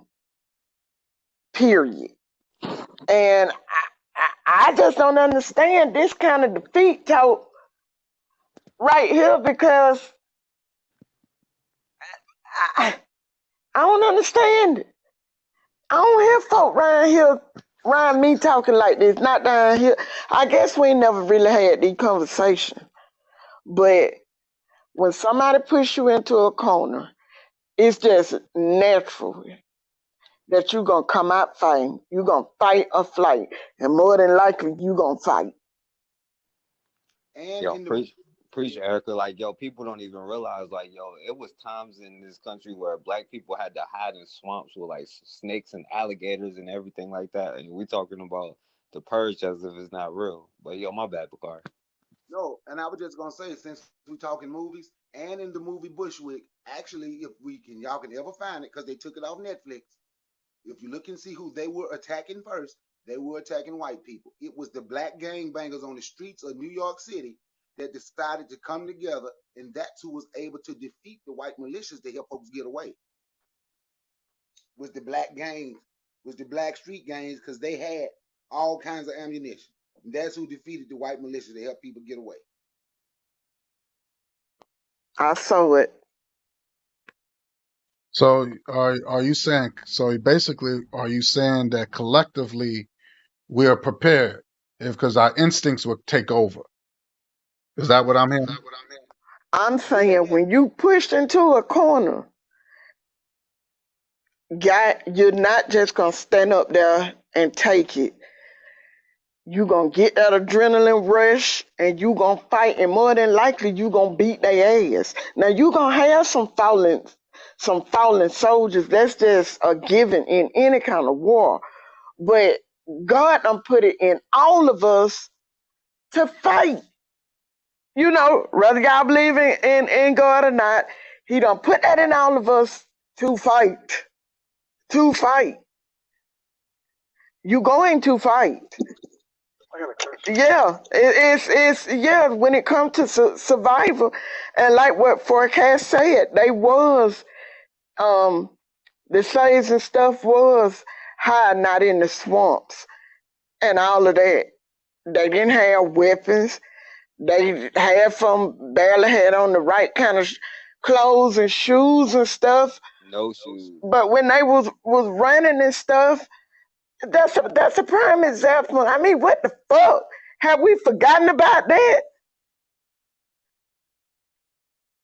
Yeah, I just Yeah. think I think some of us got too comfortable and a lot of people don't know about those type of things.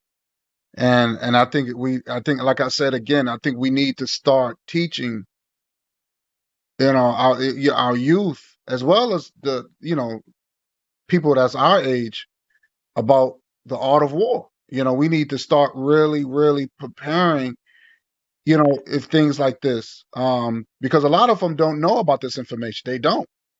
So a lot of them been living comfortable. A lot of them been thinking that um, racism is just it's an isolated issue. They don't really believe. They don't think that racism is a system to really uh, uh, to to destroy us. You see what I'm saying? So I just think that we gotta have these conversations where to get us back into nature, because a lot of us we out of touch of nature. Go ahead, Dukes. You gonna say something? Hey, real quick, yo, like, cause Erica said, yo, fallen soldiers, like, you could be a fallen soldier or you can just be fallen. You know what I'm saying? Like Floyd was just fallen. He wasn't a fallen soldier, but he's still fallen. So it's your choice. My bad. Go ahead, brother Duke. Okay. Um, just doing things. Um, yeah, I just have a question. Based on history and based on um other races, as a model example, what would our people unite to fight for? What will be the main thing we should fight for? And I'm thinking about most countries and people, most cultures fought for their right to territory, their right to land, that kind of thing. But our fight, it's a little different because we're like on somebody else's, soil, and if we're gonna claim this soil, that will be a worthy, united cause to fight for and to die for. So I don't think we have that objective as a collective. Our objective as a collective is not effective. It's more like fighting for our rights in the devil's world. Oh, right for what? What you talking about? A right? You don't have a right here. So let's fight for the land. So I'm thinking we got to establish something. And I'm thinking land. I'm mainly thinking land because that's what all races fight for. Something collectively to fight and die for. So I don't know if you see my point. Hey, guy, yo, I'm sorry, I don't mean to keep talking, but yo, can I answer that real quick? Yo, the thing is, right? Because you mentioned history, you know what I'm saying? Like, you gotta realize we the only generation that didn't fight for something. Like, yo, I was gonna say at the end, you know what I'm saying? Like, yo, everybody talk about Black Wall Street, but do you know how white Black Wall Street started? With because 75 armed black men went up there to make sure that a black man wasn't gonna get lynched because a white woman was lying. And do you know that there would have been way more casualties if black men wasn't fighting a whole army trying to come into the city? But they're not going to tell you about the black militias part of Black Wall Street. They just going to tell you how they drop bombs and stuff because they don't want you to know that, yo, it was how many countless black militias in the 1880s and the 1890s, and most of the because there's a difference between a massacre and a race riot. A race riot is when the people fought back, and if you don't believe that the people fought back, you need to go study those race riots because most of the time they fought back. They was armed, especially after every single war, from the War of 1818, from the Revolutionary War, World War I, World War II. Like, yo, in the 1920s, they had the New Negro movement, where I know they try to push it to like the Harlem Renaissance and stuff, but look up the New Negro movement, where they was telling people to arm yourselves and fight back. Ida B. Wells, I talk about all the time. She said every black home should have a shotgun in their home. And this was the 1890s, and they burned down her house. They threatened her to kill her, and she didn't care. But you care, and they're not even throwing firebombs through your window. You know what I'm saying? So, like, if you want to say go back in history, your ancestors was way more gangster than we are today. You know what I'm saying? I'll pass the mic.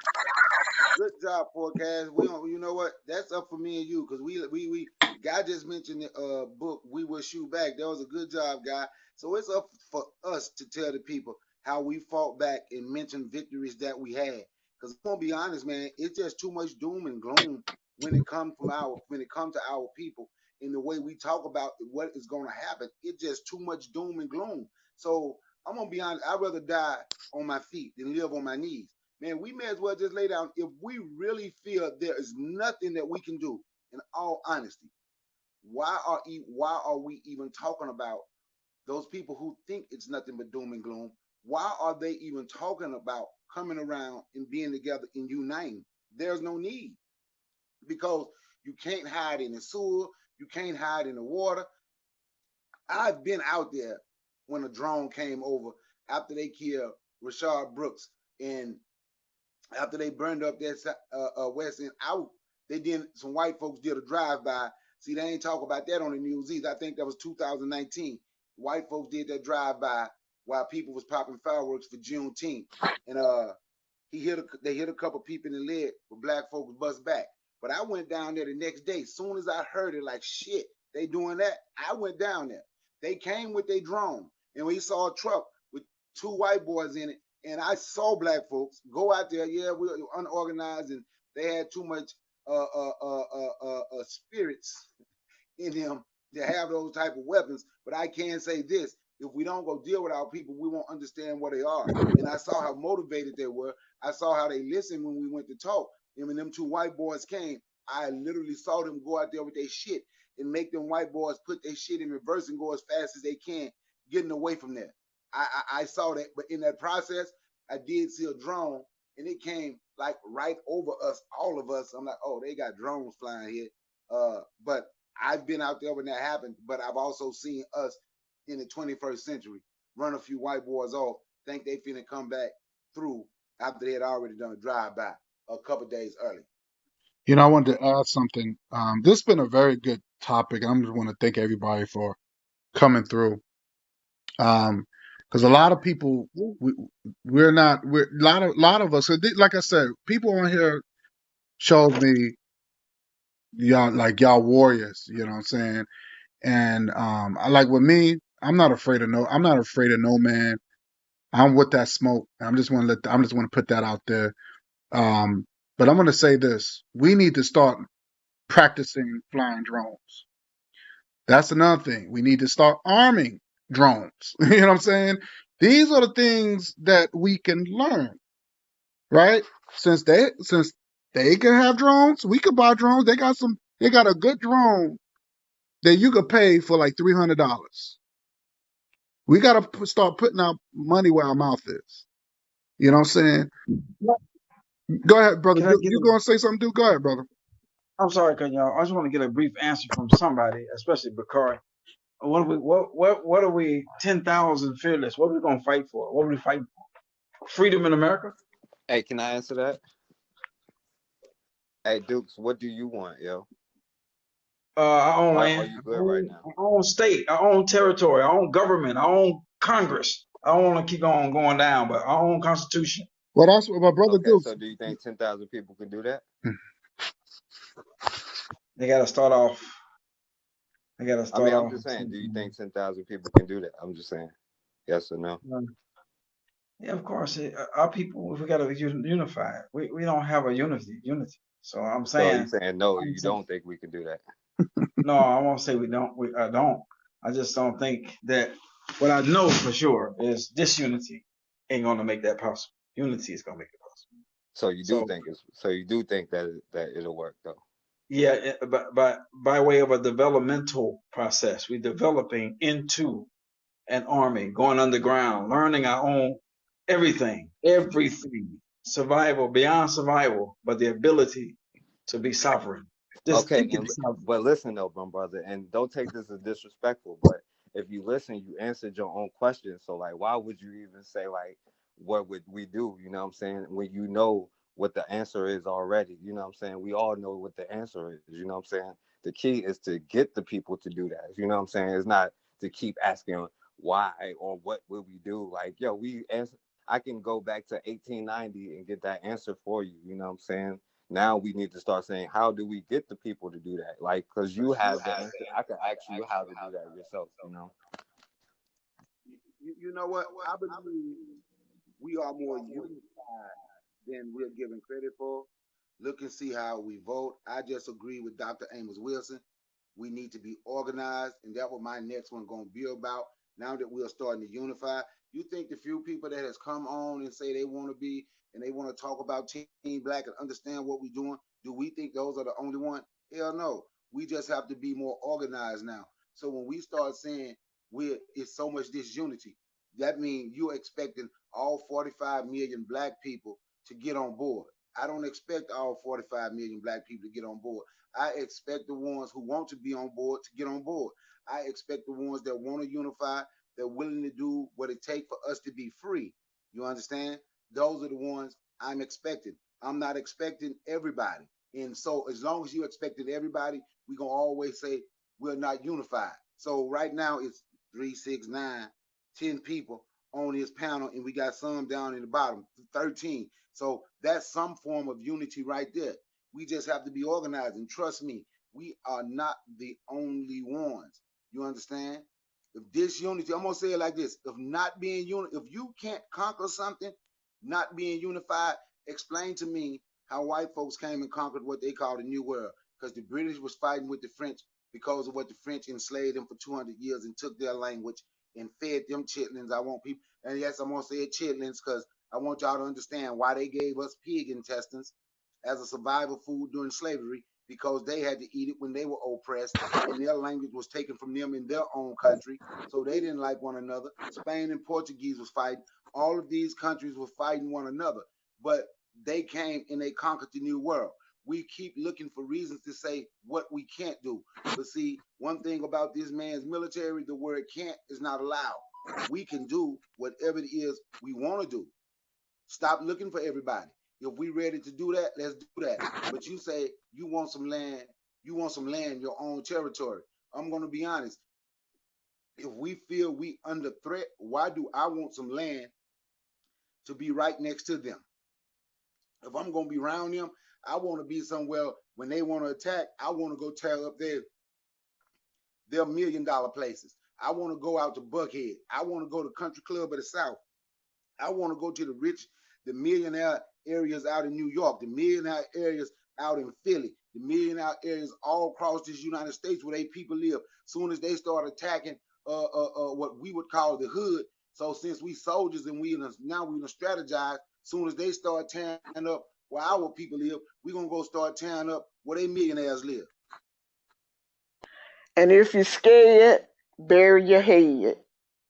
You know what they used to say in the script? If you're scared, go to church. If you're scared, call the police.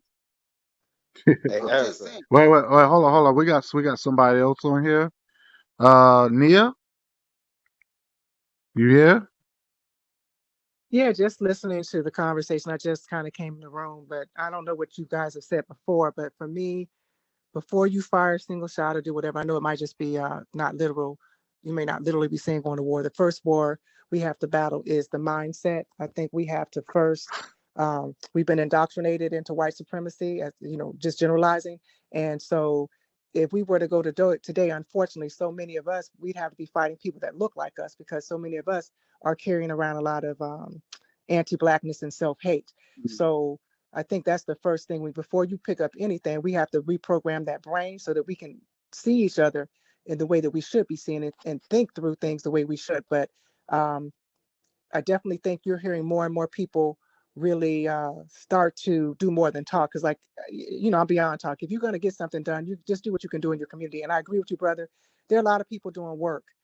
People talk about what they're going to do, and there are people that do it. Just do it. And that's tell anybody. Don't worry about what these people aren't doing or are doing. There's so much work that has to be done in each and every one of our communities that I encourage anybody that's not already doing something to do something, because there are people that have been fighting this fight in these small pockets all over the US that have been doing it by themselves. And they would love to have, whether it's your time, your money, whatever. So if you don't want to create your own, see what's in your local community and tap into that. Because I agree with the young brother. We've been talking about this for how many years now?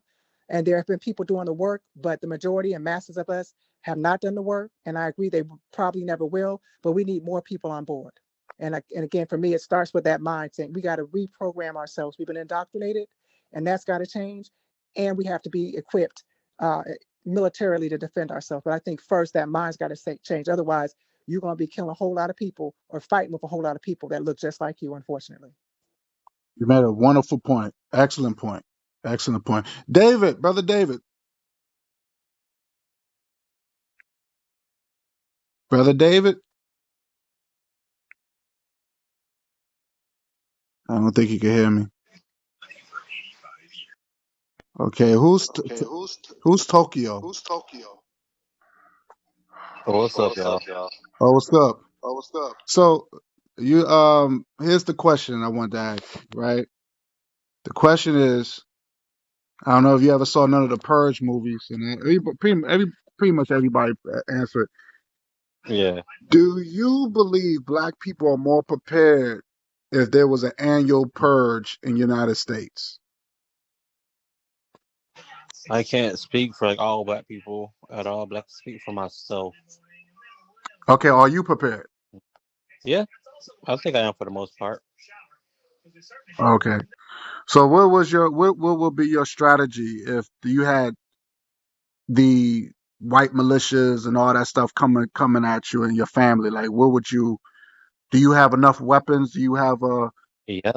Well, I stay like deep in the country, as in ain't nobody got no reason to come out here, and I got food and everything because my grandparents always like doing like preserves and everything. I got guns, and we make our own ammo and everything. So yeah, I okay. think I'll be able to last a little while. Okay, that's good because it's only 24 hours.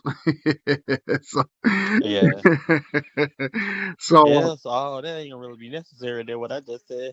yeah, yeah. So that's good. That's good. So some of us Well, go ahead, brother Dukes. Go ahead. the solution for one is a solution for all. So when we talk about black people trying to raise itself up or heal itself or becoming a nation again, and one person has an answer, it's an answer for all of us. So we shouldn't individualize it. Not saying the brother was doing that, but I feel like is some of us may be armed and ready, but then we ain't concerned about the rest of the community. I mean, you know what I'm saying? Start an educational program. Start supporting others who don't have guns. Show them how to get guns. Show them how to use it. That's right. Get involved with black Hey, community. brother. Build Hey, black. Build our nation. Let's build our nation without fear. hey, brother. Hey, can I ask you a question? Which one In the, forecast? Which one, brother Duke or yeah, Tokyo? yeah, Dukes. Okay. Yo, I just want to ask you, can a poor person help another poor person? Not necessarily, but I see your point. I'm just trying to make a point that you know, we we have to reach out. That's what build a nation is all about. It's like a brotherhood, a sisterhood, a nationhood. Yo, but you got to understand, my brother, a nation is built, first of all, you have to have a strong individual, to have a strong family, to have a strong neighborhood, to have a strong community, to have a strong city, to have a strong nation, to have a strong, what I'm saying, army. And you never going to get no protection until you got an army or nation to protect you. But how in the hell are we going to do that if black men is arguing with black women, or we arguing with each other about where we come from and avoiding the major issue because we keep looking for the issues that we can point out, when at the end of the day we can, if all of us get together, we can probably name some people who have land, some people who have skills, and all of this kind of stuff. But if we keep looking for the negative, you can't do two things at one time, but you can switch on and off, you know what I'm saying? And and what the sister was saying earlier, you know what I'm saying, I get what she's saying, you know what I'm saying. And we got to understand, all revolution is not bloody, but some of it is, you know what I'm saying. We can't forget the part that some of it is, but all of it is not, because controlling where you spend your dollars is a part of revolution. Because if you don't support the NBA, or well, you going to listen to the Oscars, and the Oscars been whacked for 30 years. I've been boycotting for 30 years because it sucks, not because of no other reason.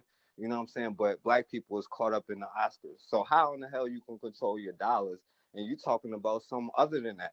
And we need to start focusing on the stuff that you can control rather than the stuff that you can't control. Because once you control the stuff that you can, the stuff that you can't will fall in place. You know what I'm saying? And the last thing I'll say, I wanted to ask Erica, you remember that thread I showed you when they was like, yeah, my grandfather had to leave Alabama because he shot somebody who tried to harass his sister and shit. Yes. You know what I'm saying? Like, this is the stuff that your grandfathers were saying. They wasn't saying, well, well, maybe if we put on a suit and tie and go into court and say we are this and that, maybe, just maybe.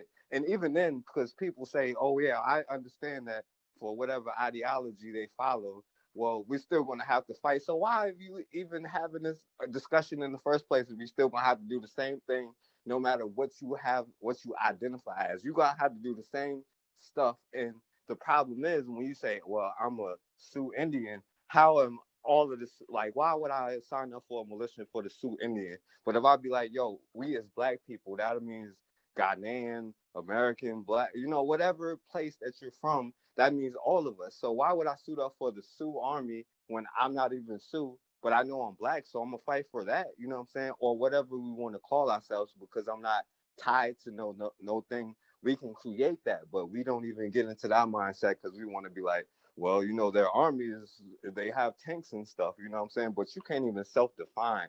And if I ask y'all what is black, we're gonna have an argument about that. You know what I'm saying? That's the crazy part. But I'm sorry, my brother guy. I don't mean to keep going on like this. No, I'm gonna you be quiet. good. You good, brother. You good. Can I say something right Go quick? ahead, brother. Go ahead. It's pretty Something much that just open conversation at this point. Go ahead. and that brother say he lived in the country, right? And it's something we always talk about when we say we can't feed ourselves. And this is something that I mentioned and I asked. When y'all say we can't feed ourselves, we do know there's black farmers. So this is a question I asked. How many black people who say we can't feed ourselves have reached out to a black farmer so we can try to build something? I'm just asking. We starting to get the point.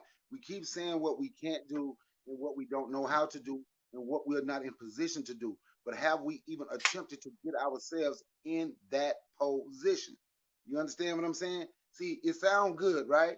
It sounds good. Everything that we're saying, it goes together, right? So, right. So I'm gonna go back to the unity part. We say we don't have unity. There are 16 people on here. So there are 16 people that's unified. Ain't nobody gonna think exactly alike. So there are 16 people that unified. Now the next step is to organize. If you organize, then that's when you begin to fight the battles.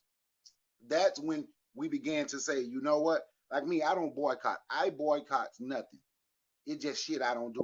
Because I see a boycott as I'm not coming to your store. I'm not watching this. I'm not doing this until you decide to treat me better. And if you treat me better, then I'll come back in your store. No, I just don't go. I make it plain and simple. I won't spend one red dime with an Arab.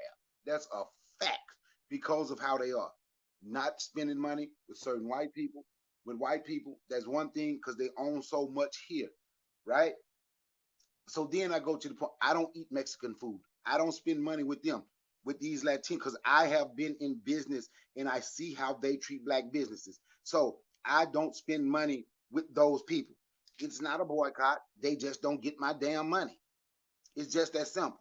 So if we want to build something, how many people go over there and eat that rat fried rice from Hunji and Young stove?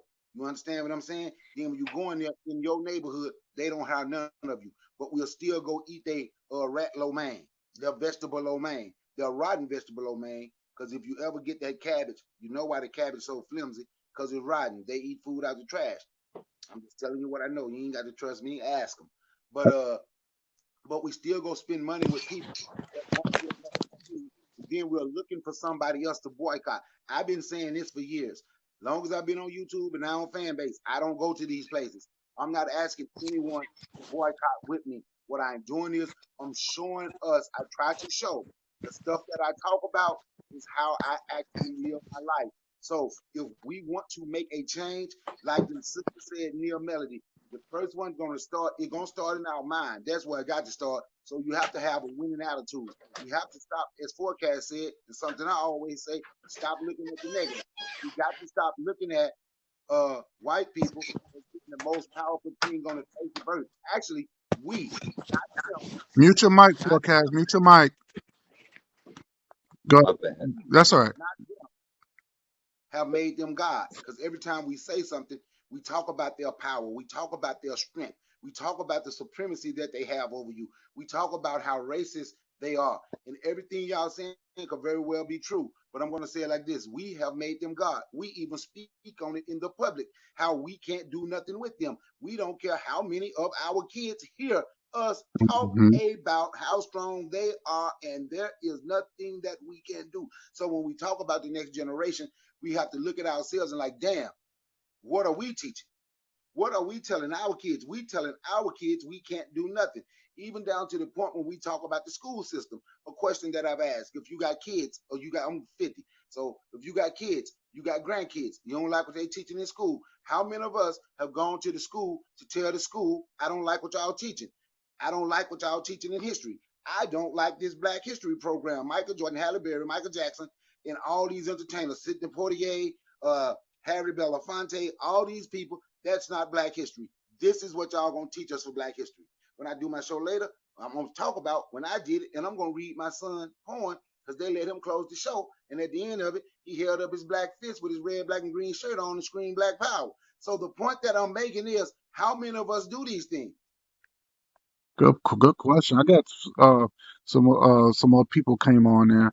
Uh, Lizzo Shade, how you doing? I got another person named El El. Um, Lizzo, are you there? Lizzo Shade Shadow. I think this is the Shadow. I think it is. Okay. El El. Are you there? Hmm. I'm here. Oh, okay. Okay. How are Um. you? So I got a question for you. Just a simple question. Um. If there was an actual purge in the United States, like just say if the United States announced there was going to be an annual purge, just like you see in the movies, do you think black people are prepared, and do you think you'll be prepared for an annual purge? I would say no, and again, it's like with so many other things. The biggest issue or hurdle that we have is the fact that we're not together as a people. Mm, I think that we could do so many more things, including being ready for a purge, if we had a little bit more togetherness. Am I personally ready? No, not at all. mm. And yeah, that's and you know I've been in that, and I kind of said that earlier. Like a lot of our people are not really prepared. Brother Carr, you have a lot of y'all, all everybody on here said some wonderful points, and I'm taking all this in. And pretty much y'all pretty much backed up everything I said. We was talking about the psychological part.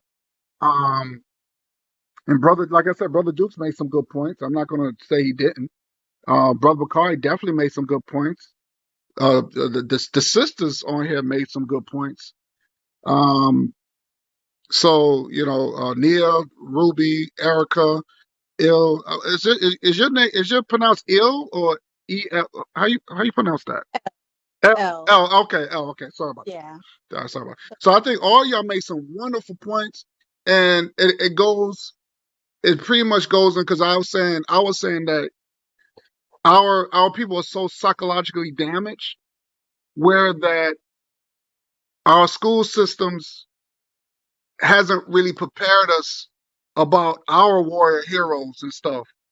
Our deities, when we go, when we worship, we kind of lost our deities that made our people, like taught us how to fight, never be afraid, like Shango and and all these other deities that we had. You know what I'm saying? That we kind of rejected. Because some of us we do know about it, but we just said, "Oh, well, that's that's evil." But that's your history. That's part of you. Everything, our culture became evil. Our culture became paganist. That was another issue I had with my own people. Where that something that they reject something that made them for who they are. You know, so we reject our culture. We reject our history. And we adopted our enemy culture and stuff like that. And then that's the reason why we are so far off. Now, I do believe some of us if the fight does happen, I think some of us will, our instinct, will kick in. Because then when you got your babies, you're gonna be like, nah, it's not nobody killing my baby. It's like when you see these animals when they I've seen these animals, they don't even care how if there's a lion, they don't care how big or bad, they're gonna protect their young. And I think that's when it comes down to us, when it comes down to our babies, it's gonna kick in. I do believe in that.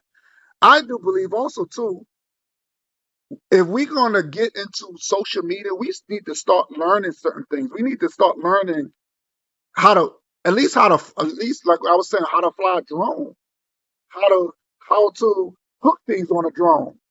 Um, you know, connect with those who know some sort of has some military background. You know what I'm saying? We gotta get serious when it comes down to these things. We gotta get serious because a lot of our people are lost. They're lost. And a lot of people are afraid too. You know what I'm saying? Also, too, another thing I want to address. Forecast said the same thing. If we Yeah. don't look, United States follow a color code, right? Let's be realistic. They follow a color code: black, white, yellow. They follow a color code: blue lives matter, black lives matter, white lives matter, right? So if everybody say black is a race, now first of all, white people made it where black is a race. The word black always been there, right? But black to us is divine. That means great. That means power. It's always been like that in our history.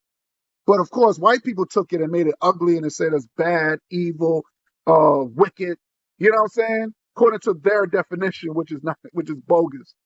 So if we all have that mindset, it doesn't matter where you're from. I don't care.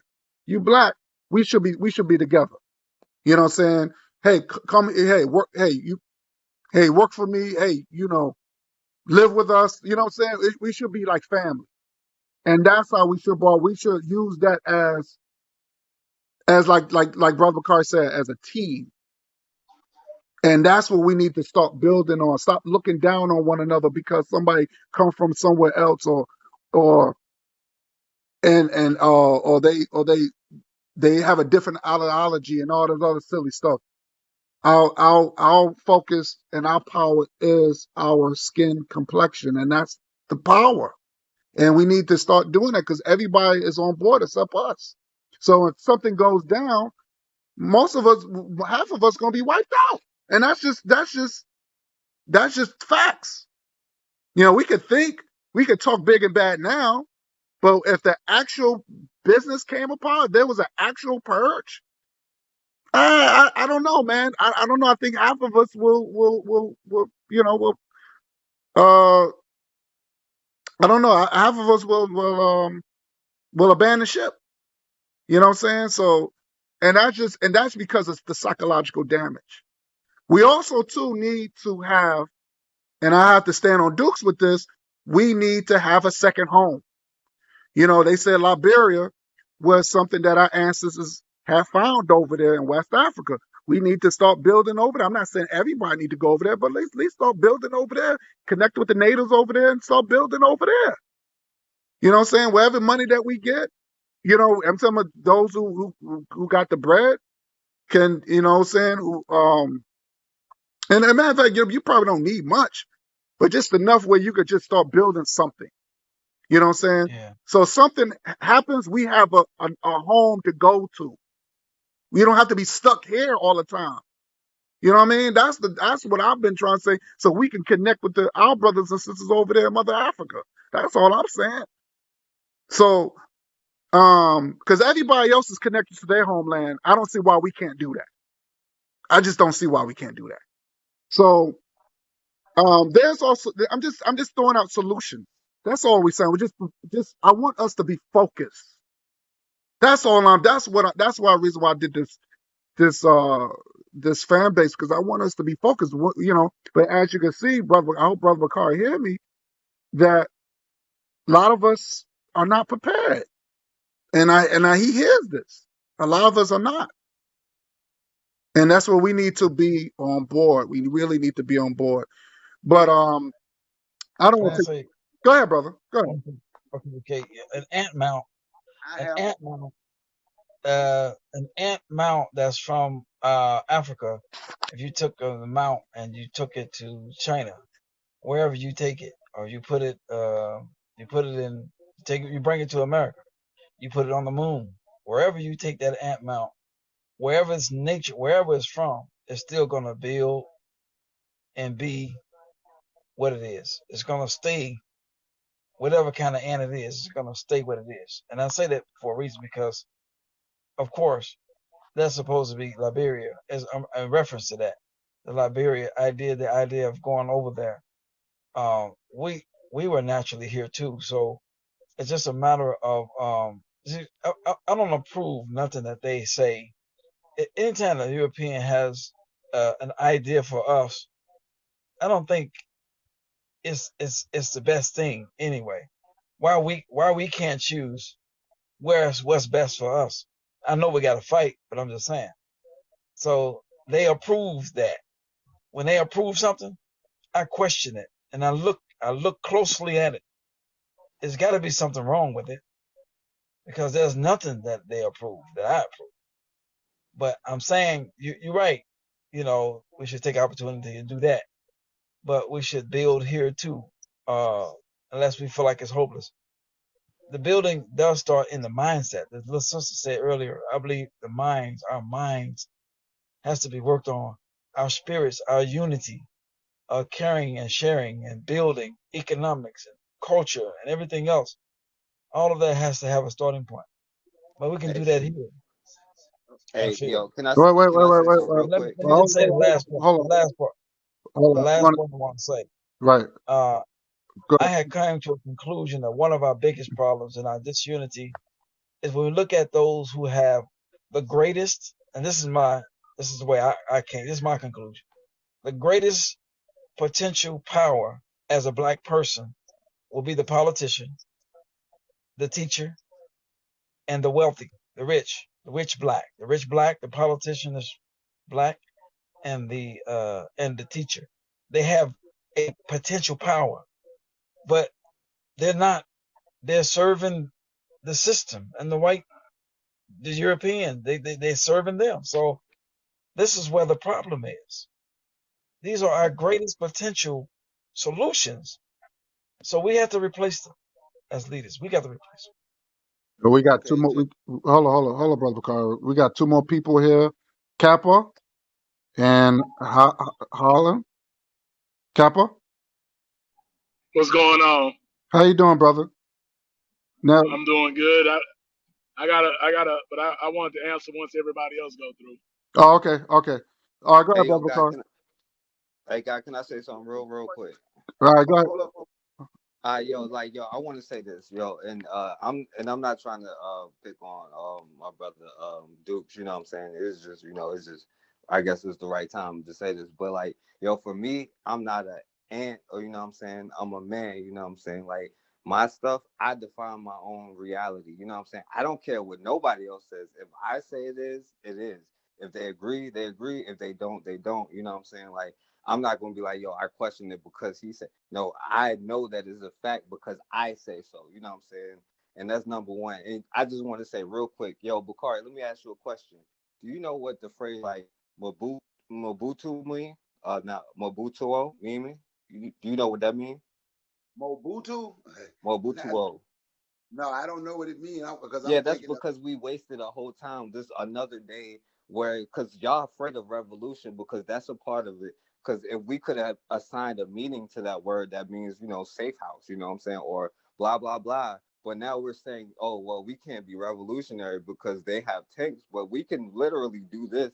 And how much money did it cost any of y'all to assign a meaning to that word? How much well, besides the effort that we have put into disruption, and I seen that from like the YouTube stuff because you'll come on to talk about the chaos and what my issue is with black people, but when I say like, yo, like let's talk about these talking points so we can get them destroyed because we want to keep having these same talking points over and over that James Baldwin destroyed in the 50s is not even my words, you know what I'm saying? Like this is stuff that's coming from other people like that come before us. But yo, I'm sorry. Go ahead, Bakari. My bad.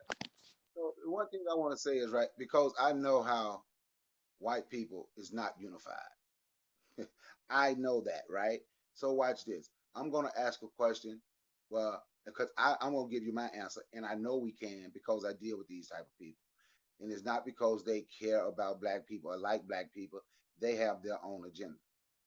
Do y'all think? What I'm gonna finish what before we go in. Y'all think we can use white people disunity against them? Now I'm gonna tell you why I know we can. I know we can because I deal with a lot of those what people would call rednecks, what people would call backwoods, a trailer park. I deal with them in business, and I know them. And you talk to them, you will see how they feel about other white people. So if you don't think that they can be used to fight one another. That's why I say sometimes we see they have studied us so much. Well, we only study us. That's why I used the word chitlins earlier and let you know that the word chitlins didn't come, it was not a slave food from America. That was a white folk survival food. That's why they gave it to us. So I know that they are not unified the way black people think they are. And if we ever, and I'm saying, don't just think, talk to these people, talk to them. Y'all work with them. If you don't work with them, you do business with them. Don't be afraid to hold a conversation. Hold these conversations that y'all call, that most people call uncomfortable. They are not uncomfortable to me. I enjoy these conversations, and you will see how you can use them against one another, just like we are used against one another. And I'm just telling you what I know for a fact. And now, and I'm going to say this, right? Then I'm going to ask that question again and pass the mic. When I heard Brother Dukes and he said, some of us naturally hear, he's not the first person I ever heard say that, right? So forecast say if we bring up the conversation about what is black, that's going to be a long conversation. So I'm going to say this, right? The word black is not an American phenomenon. That's not nothing that came from the New World. The word black has been used since the third century. And for people who say they are from here, they would not they were not, go back to the third century, they were not considered black. The only people in the world that was considered black was African people. The American phenomenon is sub-Saharan, and that was used as a derogatory term for our ancestors from West Africa. They didn't do it to Egypt because they put that part of Africa on a pedestal and tried to make those people white. So when we really delve in, if we really going to study history and study these things and study who we truly are, and we say certain things, we will see how when we use words, how we will be disconnected. But I'm saying this stuff so we can connect, especially about the disunity amongst the people who we call the oppressor, call our open enemy, call the colonizer, call the slave owner, call the overseer, call the straw boss. Any name that you want to call them. They are not unified. So I'm gonna ask y'all, do y'all think you can use their disunity against, can we use their disunity to help us the way they use some of our people to help them? And i.e., I'm gonna use Charlottesville, Virginia again, because that's one of the most recent cases of Can I how. respond? Can I The respond? question, the answer, Well, hold on, to hold on, answer your hold on, hold Respond? on, hold on, because we got new people in here. I want to at least give them a chance. And I'm going to hold that question because right after I get to that question, to these guys, the same question I asked y'all, then we're going to go around the round table and we're going to answer Brother Bakar's question. I think that's an excellent question. But I'm going to ask Copper. Copper, are you still there? Cap, yeah, I'm here. Copper, okay, so what would you do? Do you think black people as a collective is if there was an annual purge? I don't know if you've seen the Purge movies, but Yeah, I seen it. right, do you think black people are more prepared for a purge, and do you think you're prepared personally for a purge if there was an actual, if the United States had an actual annual purge? Uh, the black race as a whole, no. Am I prepared? Hell yeah. I stay ready, but that's besides the point. The purge, you're gonna have people like that. And we have to understand everybody's not for the cause. Everybody's not for the movement.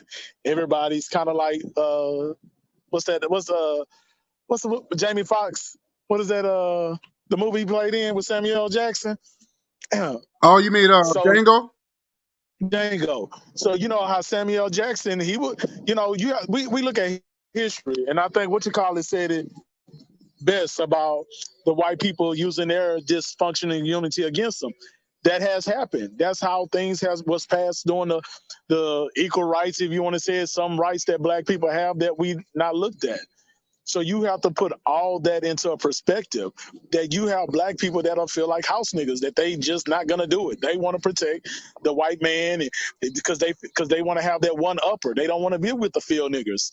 So you have to history has shown that over and over again, even with the white dysfunction. You had to have some white people to join black people to movement. Like Malcolm X said.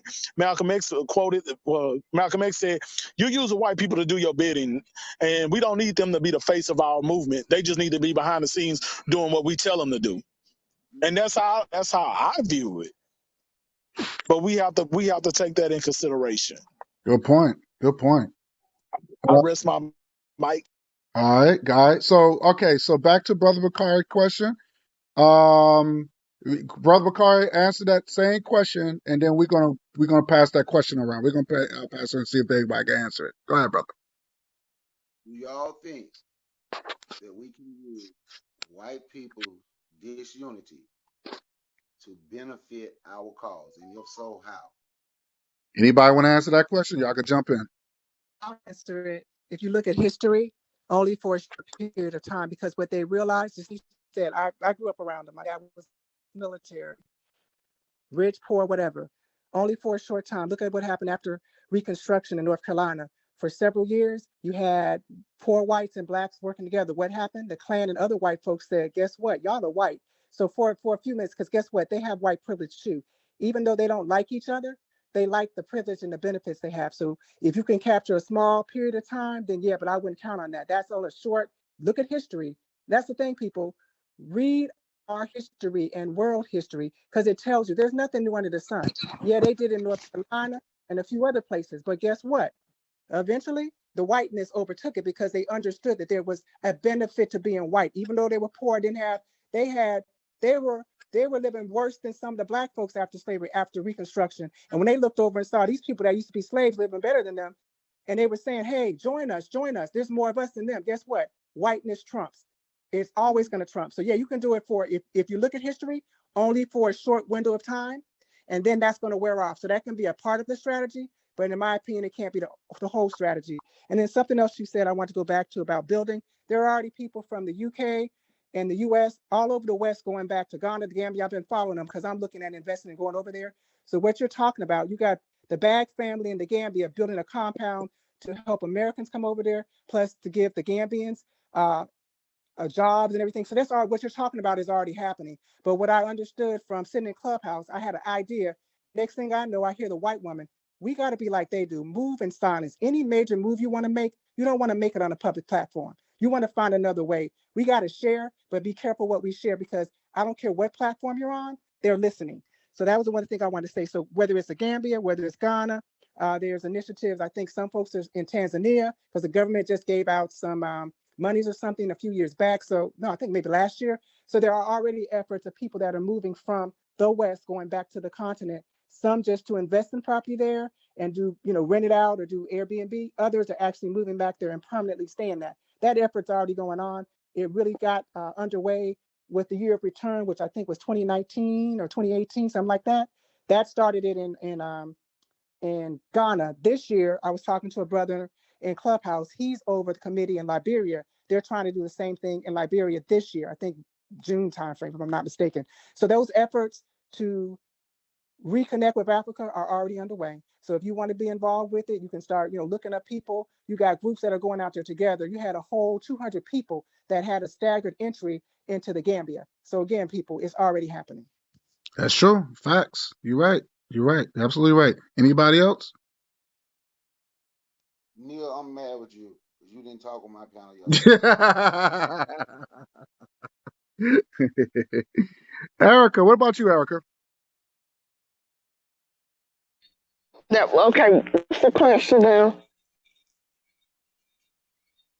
We use white people disunity to benefit our cause. And if so, how?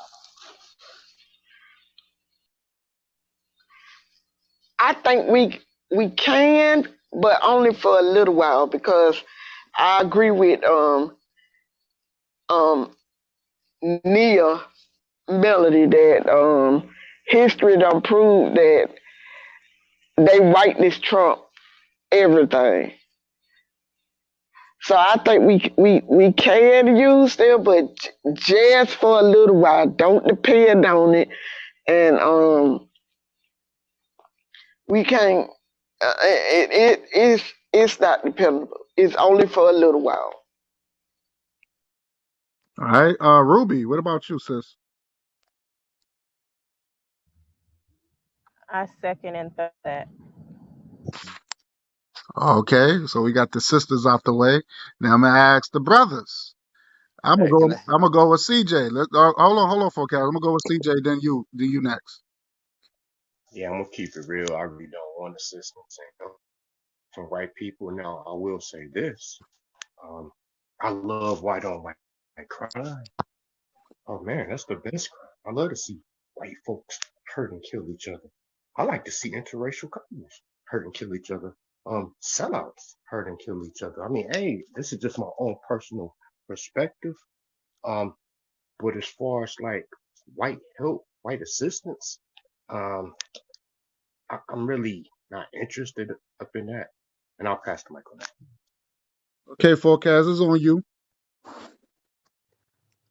Yo, and first to back up what the sister was saying, most of the riots, it was those poor white people, you know what I'm saying, doing the riots. You really look them up, and it was like, yo, how these damn niggas get a piano and I ain't got a piano and they riot, you know what I'm saying? Like, it was an economic warfare. So most of them was the poor white, when they be like the Irish, they was the main ones doing it. When they be like all the Italians, they was the main one doing. So don't let them get past you with those talking points. You know what I'm saying? So I want to back up what she said. And the answer to Bakari's question is you better use the enemy because everything's legal in war. If you want to take it to some historic stuff so you can understand it, well, look at Queen Nzinga. She used the was fighting, but she used their beef to go between each other. And how for modern day, this is just an example, you know what I'm saying? Like with the Russian thing, we could be like, yo, you know what? Since like Democrats and Republicans that they're both BS. Well, you know what? Putin will, since we want to look at it monetarily, since so it'll make it reasonable for us. You know what I'm saying? You offer this thing to us in a monetary value, you know what I'm saying? And with the politician that you nominate, and we'll all vote for you and we'll back you in this war. You know what I'm saying? That's how we can use the enemy's stuff against them. It's not that we love them, it's not that they're on our side. But guess what? Like I know a lot of y'all stuff on there. That's where those people on January 6th was training at. They went to Ukraine to go train, and now all of those militias is coming to America. You know what I'm saying? And by the way, your enemy uses you, and because to even read that book, you know what I'm saying. But once your enemy knows how to use your own people, because earlier, you know what I'm saying, we don't have to worry about robots. We got to worry about our moms not being, because they don't do it on purpose. You know what I'm saying? Of course, they don't do it on purpose, but we don't know any better, and that's the whole thing with the coons who don't know any better. You know what I'm saying? Like, but that's a whole nother thing. But yo, all of that, you know what I'm saying? Like at the end of the day, like yo, your enemies use everything as a tool and a weapon, and we better learn how to use everything as a tool, as a weapon, and not say discredit our emotions, but use our emotions for the most valuable thing. You know what I'm saying? Like your emotions are smarter than you. You know what I'm saying? You're mad. Like we start to stay away from the angry black man, black woman stereotype. But you're supposed to be mad. Why in the hell wouldn't you be mad? Use that anger not to control you, but to fuel you to do better. You know what I'm saying? You're supposed to be sad when sad stuff happens. You're your biology is smarter than your intellectual side of you. You know what I'm saying? Yo, I'm sorry, bro. I'll pass the mic though. Okay, it's on you, brother Dukes. Okay, I'm gonna kind of quote forecast in the last, use their anger for a better, to get what we that's gonna get reach the goal that we trying to reach. Some time ago, I suggested something in an organization I was a part of, and we were utilizing whites, and they asked me how can we utilize them.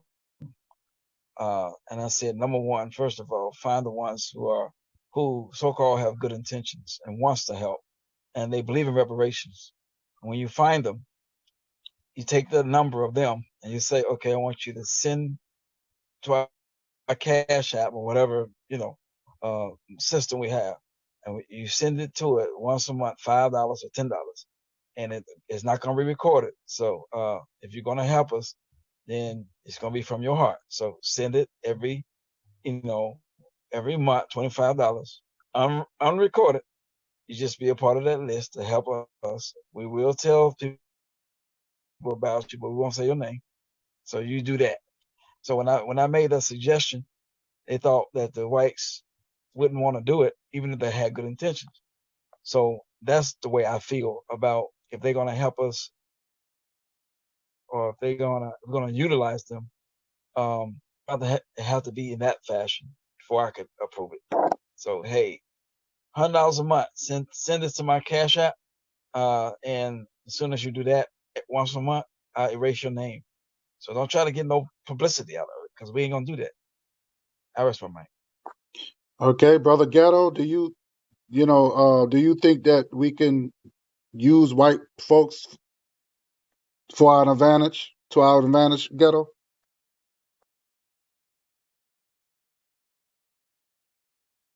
Ghetto?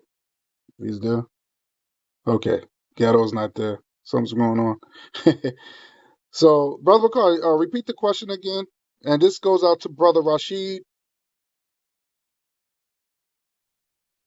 Do you think that we could use white people's disunity to our benefit? And if so, how? Okay, it's on you, Rashid.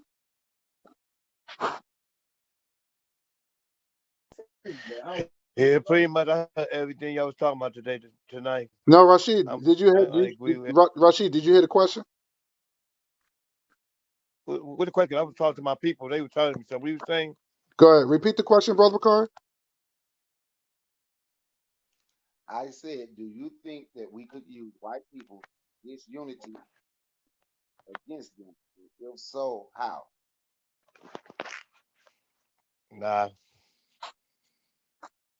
nah, we gotta we gotta focus on own, man. Can't keep inviting everybody because if we get invited, they always run back to their mat. They always find a way to destroy us. You know me, brother Bacard? Yeah, yeah. I was, I'm wondering how we see things. Uh, Yeah, I don't. I'm sorry. Go ahead, Rashid. I thought you yeah, wanted me to respond brother to that. Bacard. You can brother Bacard on YouTube channel. Yeah, But I don't think we have to invite them to no barbecue or anything like that. But what I'm saying is, because they don't like one another. I know we think they do, but no, they don't like one another. you And talking you about white use people? that, yeah, yes. But when it come to money, they stick together like glue and rice. When it come to money, I see some white Europeans. They does support their own. When it come to money, they know about group economics. They might not like each other when it comes to argument agreement, but when it comes to economic, they know how to keep it within their own group. Something we don't know how to do. Okay, got you. But the point that I'm making is, At least, right, they do. I'm going to tell you something. Dealing with, okay, I'm just yeah. speaking from business perspective right now, right? And I ain't never, and I've told Mute your everybody, mic, Rashid. Okay. Go ahead, Brother Bakari. I do a lot of business with. I do a lot of business with rednecks, right? And actually, I found out that's a term that they are proud of, right? I do a lot of business with them. Matter of fact, I'm talking about from millionaires to the poor ones. Actually, you have more problems sometimes dealing with the poor ones, in all honesty. But the point that I'm going to make is right. I was going to do this pressure wash some houses with when I was doing my pressure washing business, and I was in this neighborhood, and that's of course that's what was out there was them, right? So as we would go out there, and all these white, I had 4 houses over there that I had to do, and all these women from these houses was over there. They were painting one another nails and stuff, right? So I'm coming up because they paying me, and we talking. I'm like, why don't y'all just go to the salon? Shit. They say nope. They don't want to give their money to no foreigner or nobody else. They was like, you know what? We don't care. It can be a black woman that own that business. We ain't giving it to no Asian. If it's a black woman out here that do good nails and you know where they are, tell me. And I will get up and they say, well, actually, we will get up and we will go. You can use them in business. When I talk about my truck business and how much business I'm starting to get, I just got my first major contract with my dump truck business. I've been working, but I just got my first major contract, right?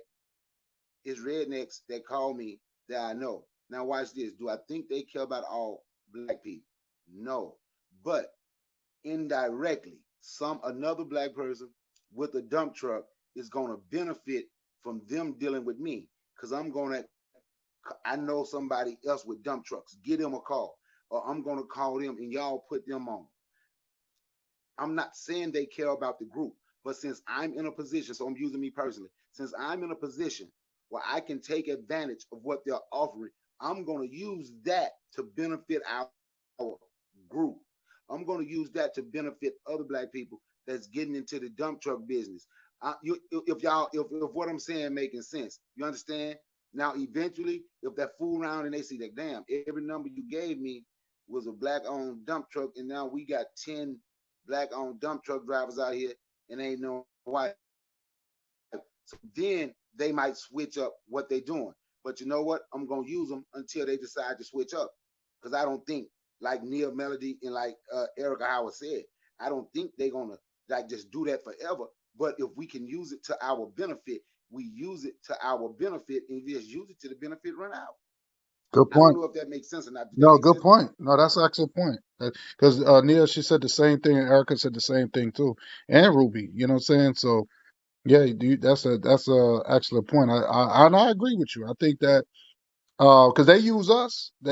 Why not use them? You know what I'm saying? So we got to start using our enemies to our advantage. I think that's a great point. I mean, and I know it, and I know it's temporary. It's only temporary until they start realizing, oh shoot, we being played. You know what I'm saying? So we got to start being tricksters. We got to start, being tricksters towards them. So yeah, so I agree. But this has been a great topic. I'm gonna just end this right now. This is 3 hours long, but I want to Hey, just say yo, can I say one no. more Wait, thing before hold we on, hold close on, out? hold on. Oh, give me a second, because I want to give everybody a chance to sum everything up. Tell me what your solution, saying to our condition, because our condition is real. You know what I'm saying? Because as the most part, if there was an annual purge, we all know most of our people are not prepared, and then we talking about as a collective. So, um, everybody get a chance to speak. To give us sum everything up and give your closing statement and your solutions and where they can find you. Or whatever the case is. All right. So we're gonna go with Sister Erica, then Brother Bakari, CJ, Forecast, Dukes, Ghetto if he's still around, Ruby, Nia, and Rashid. So go ahead, Sister Erica. It's on you. My name is Erica, and you can find me wherever you see Team Black. And the only way that we're going to win is if we're united. And that means black people everywhere, whether you're from the islands, whether you're from Africa, the only way that we are going to win is if we are united. And like I said, you guys need to stop being so scared, especially these men. You can't show that if you is scared. Don't show us, you know. But I don't have too much to say. That's my closing argument. Oh yeah, and let me say this real quick, Sister Erica, you're right. As men, and see that looks bad towards our women. That looks bad. That's coward shit. That's another issue. We're gonna have to do a whole separate show on that one. Because I'm sick of these men acting like bitches, and we need to be men to y'all. Because we don't want y'all to look at other races of men to be safe. We should be protecting you from to the day we die, to our last breath. So I think that's gonna be another issue, and I hope Nia and Ruby will come through because we need to really really talk about what a African man's role is. Okay, because this fear thing, this fear complex is I can't deal with it. I just can't. All right. So, Brother Carr is on you.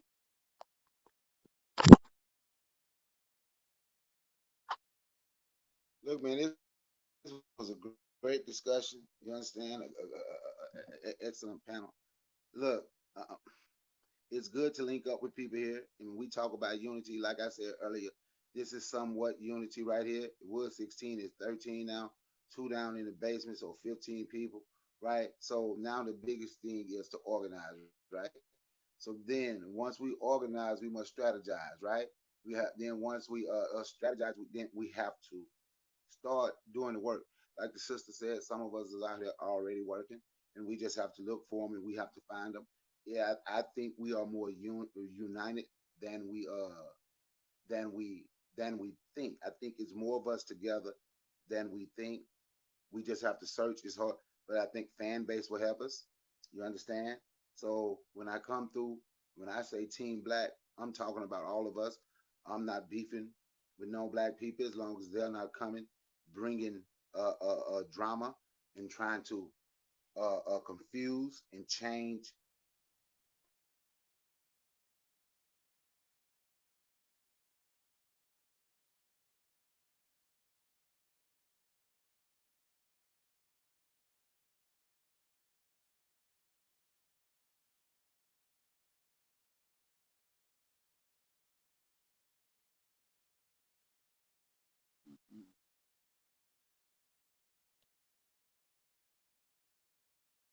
with the defeated mindset that if you go to the woods, they're gonna set their fire. If you go underground, they got the maps to all the tunnels. If you do this, they got this. Then you can't go to Africa, you can't go to goddamn man, we might as well just lay down and die then because it ain't nothing we can do. I can't deal with that type of attitude. That type of attitude is frustrating to me and it's annoying to me. Do I think we can win? Yes. And of course, we will win. And we're going to win by what we're doing. You understand? And all we have to do is just keep continuing to work, keep continuing to thrive to be better so our kids can have something better. Man, I thank you for allowing me on here, man. Hashtag Team Black, hashtag United We Win. With this fan base right now. But I'm going to go ahead and throw it out here right now. If y'all haven't, y'all go to zone103.com and check out a Team Black Representative podcast called Being Uko, because that's the Team Black website, and that's what we're gonna start going to doing our meetings and everything. We're getting everything set up over there so we can do live website shows over there. Hashtag Team Black, hashtag United We Win. Check out my YouTube. Check out my YouTube channel. It's called Brother Bakari, and everything I do, man, is for us. If I win, we win.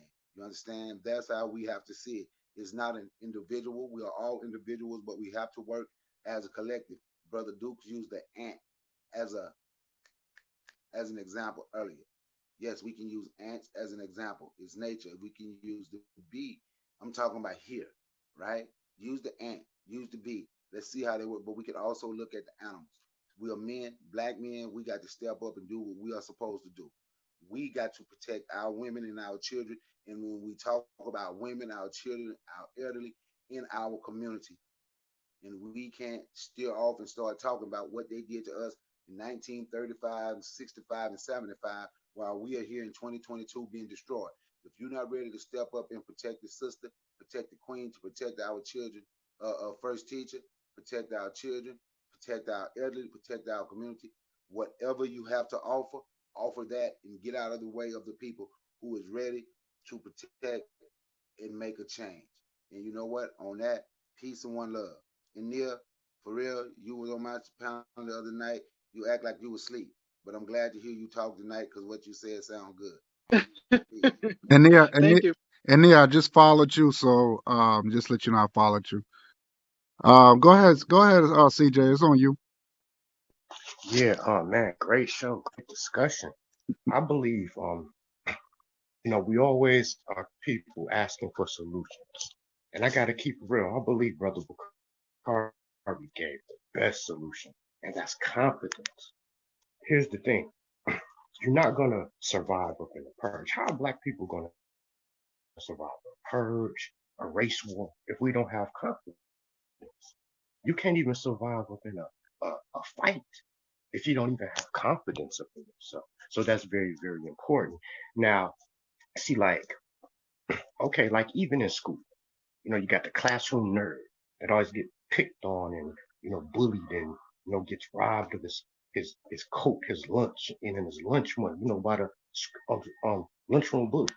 Now, the thing is, it's not the fact that the bully is so big and bad, but, just like what Brother Bakari is saying, it's like I hear a lot of black folks, we taking on this mindset of being the nerd of the school where we look at white people like they this big old bad bully. They bleed, they sweat, they take a number two on a toilet stool and they also die just like anybody else.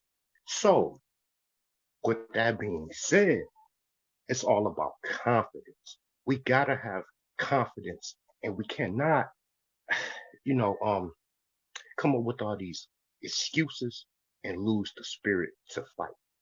Great show, bro. My name is CJ, aka. I'm always around. Team Black, huge supporter of Team Black, What's your and YouTube? Mention your YouTube. yes, same name, CJ, aka on YouTube. Yeah, but thanks for having me, brother. Appreciate Anytime, it. anytime, brother. Forecast. It's on you, brother. Yeah, and yeah, shout out to my brother CJ. And guy, yo, I really wanted to say, I ain't mean to talk so much, my brother, yo. Thank you for letting me say all the stuff that I No, wanted to you say. You good. know You what I'm good. saying? Stop apologizing, brother. You good.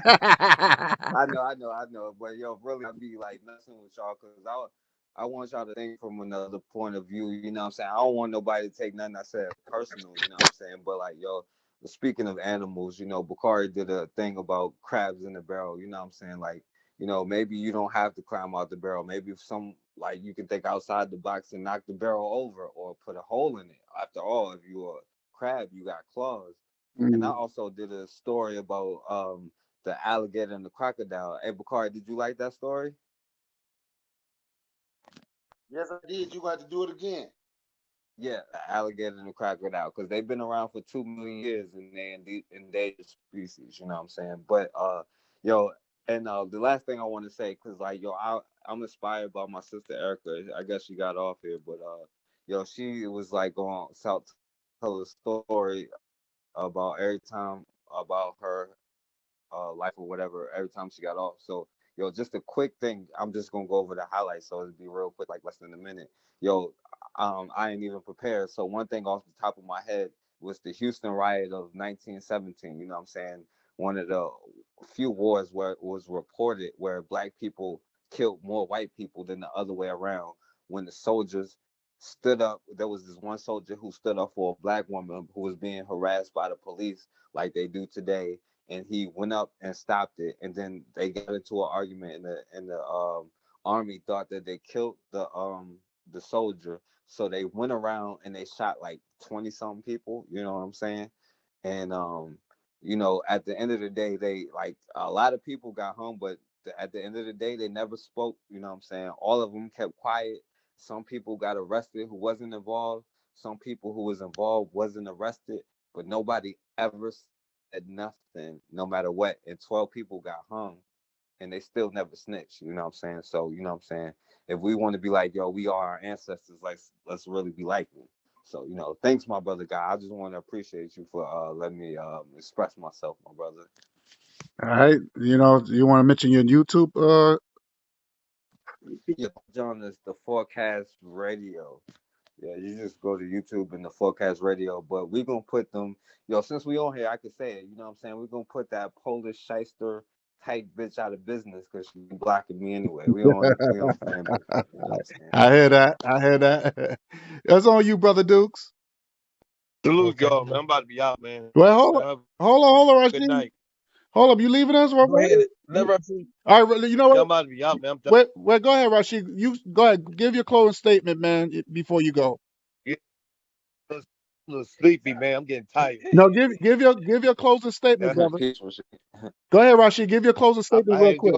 I enjoy it being listen. I enjoy being your platform. And at the end of the day, we should try to arm up and get a lot of non media and rack up. That's all I can say. We need to rack up and protect ourselves, protect you and your family, and do the right thing. Cause well, in the day, we don't have nobody coming down to save us. We all we got. We have no friends. Here in Clark City, we don't have no friends. We all we have. And we got to stop blaming the white man and making excuses talking about he said we can't do this, can't do that.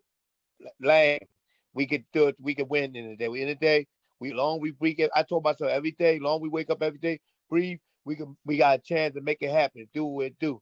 We don't have to make no excuse talking about we can't do it, man. You got a chance every day we wake up. Only way you don't have no chance when you don't wake back up and you ain't breathing no more.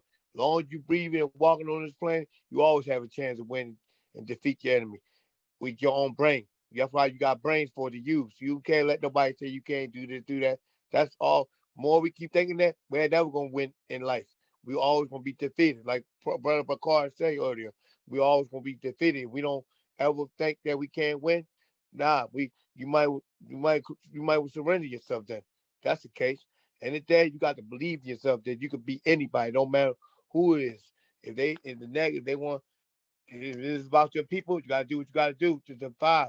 Cause in the day, ain't nobody's gonna come down and save us. In the day, you gotta have form an organized. You got to organize. That's one thing we need to be doing. Organize and group and and practice on code. We need to be on code like everybody else got group code, and we need to stay on code. Maybe because white European might not like each other, but when it comes to against us, they always on code. That's one thing I give white Europeans pride. They might not. They might have pride with each other here and there, but when it comes against us, they unite strong when it comes against us. They stay on code whether it's bad or good. They on one accord. That should be an example. We should learn from them and learn an example from them. And I pass my and y'all hope y'all have a good night. All right, man. Get some Talk to sleep, y'all again, man. my brothers. Definitely. Think. For forecast, Kyle, Okay. Norwood, Peace, my brother. brother, Peace, my brother. Record, Duke, Ruby, Yes. Gather, and everybody else. Love y'all. Yes. Peace. All right, man. Get some sleep, man. Talk to you soon. Yo, okay, brother Dukes is on you. Then we go to Ruby and Nia, and maybe if Ghetto is still out, he's still around. I don't know. I hope he's still there. But go ahead, Dukes. Go ahead. It's on you. Okay. Okay. I'm also finna go to sleep, but I'm gonna hear everybody's final comments though. Uh, yeah, I think this was a nice panel, and I think we should continue it. I think part of our development, even though this appearance here, this conversation we having is like the birth of us, doing something. So at some point we gotta take some action and do something that's productive. And then also I think before we can actually do anything, we have to be consistent with meeting. So having a conversation, so a consistent conversation like once a week or whatever, or twice a week, that would allow us to continue to communicate what we need to do. And before we get to the to do as a group, agreeing with it, we have to first be consistent, in the conversations, you know. So if for instance, if we after we get off this line tonight and we don't have another one until next month or so, that ain't gonna do it. It's not going. That ain't gonna cut it. We got to have a consistent meeting discussion about what our development, the details, all of our brilliant ideas. Put it together. Keep putting it together. Keep on, keep on, keep on, keep it on. That's what's going to develop us. Again, thank you for inviting me in. My information. Uh, well, I don't really have a. Well, I'm part of Team Black, so get with that, and we can all connect. And thank you again, brother Guy. I rest my Anytime. mic. Anytime. Okay, Ruby is on you. Sister Ruby? It was an honor to be here with you guys. Can y'all hear me? Yes, we can. And like a couple of other sisters said, Truth Teller and Nia, everything shouldn't be announced on air. Um, in conclusion, battles most of the time have to be fought silently. What I mean by that is by not giving away all your secrets. Um, and there's definitely hope, even if I have to, you know, team up with four-legged creatures and put them on the front line. There's gonna be a way. There's gonna be something we could do. So, like, battle in silence, and there's gonna be a way. And that's all I have to say. Okay, definitely.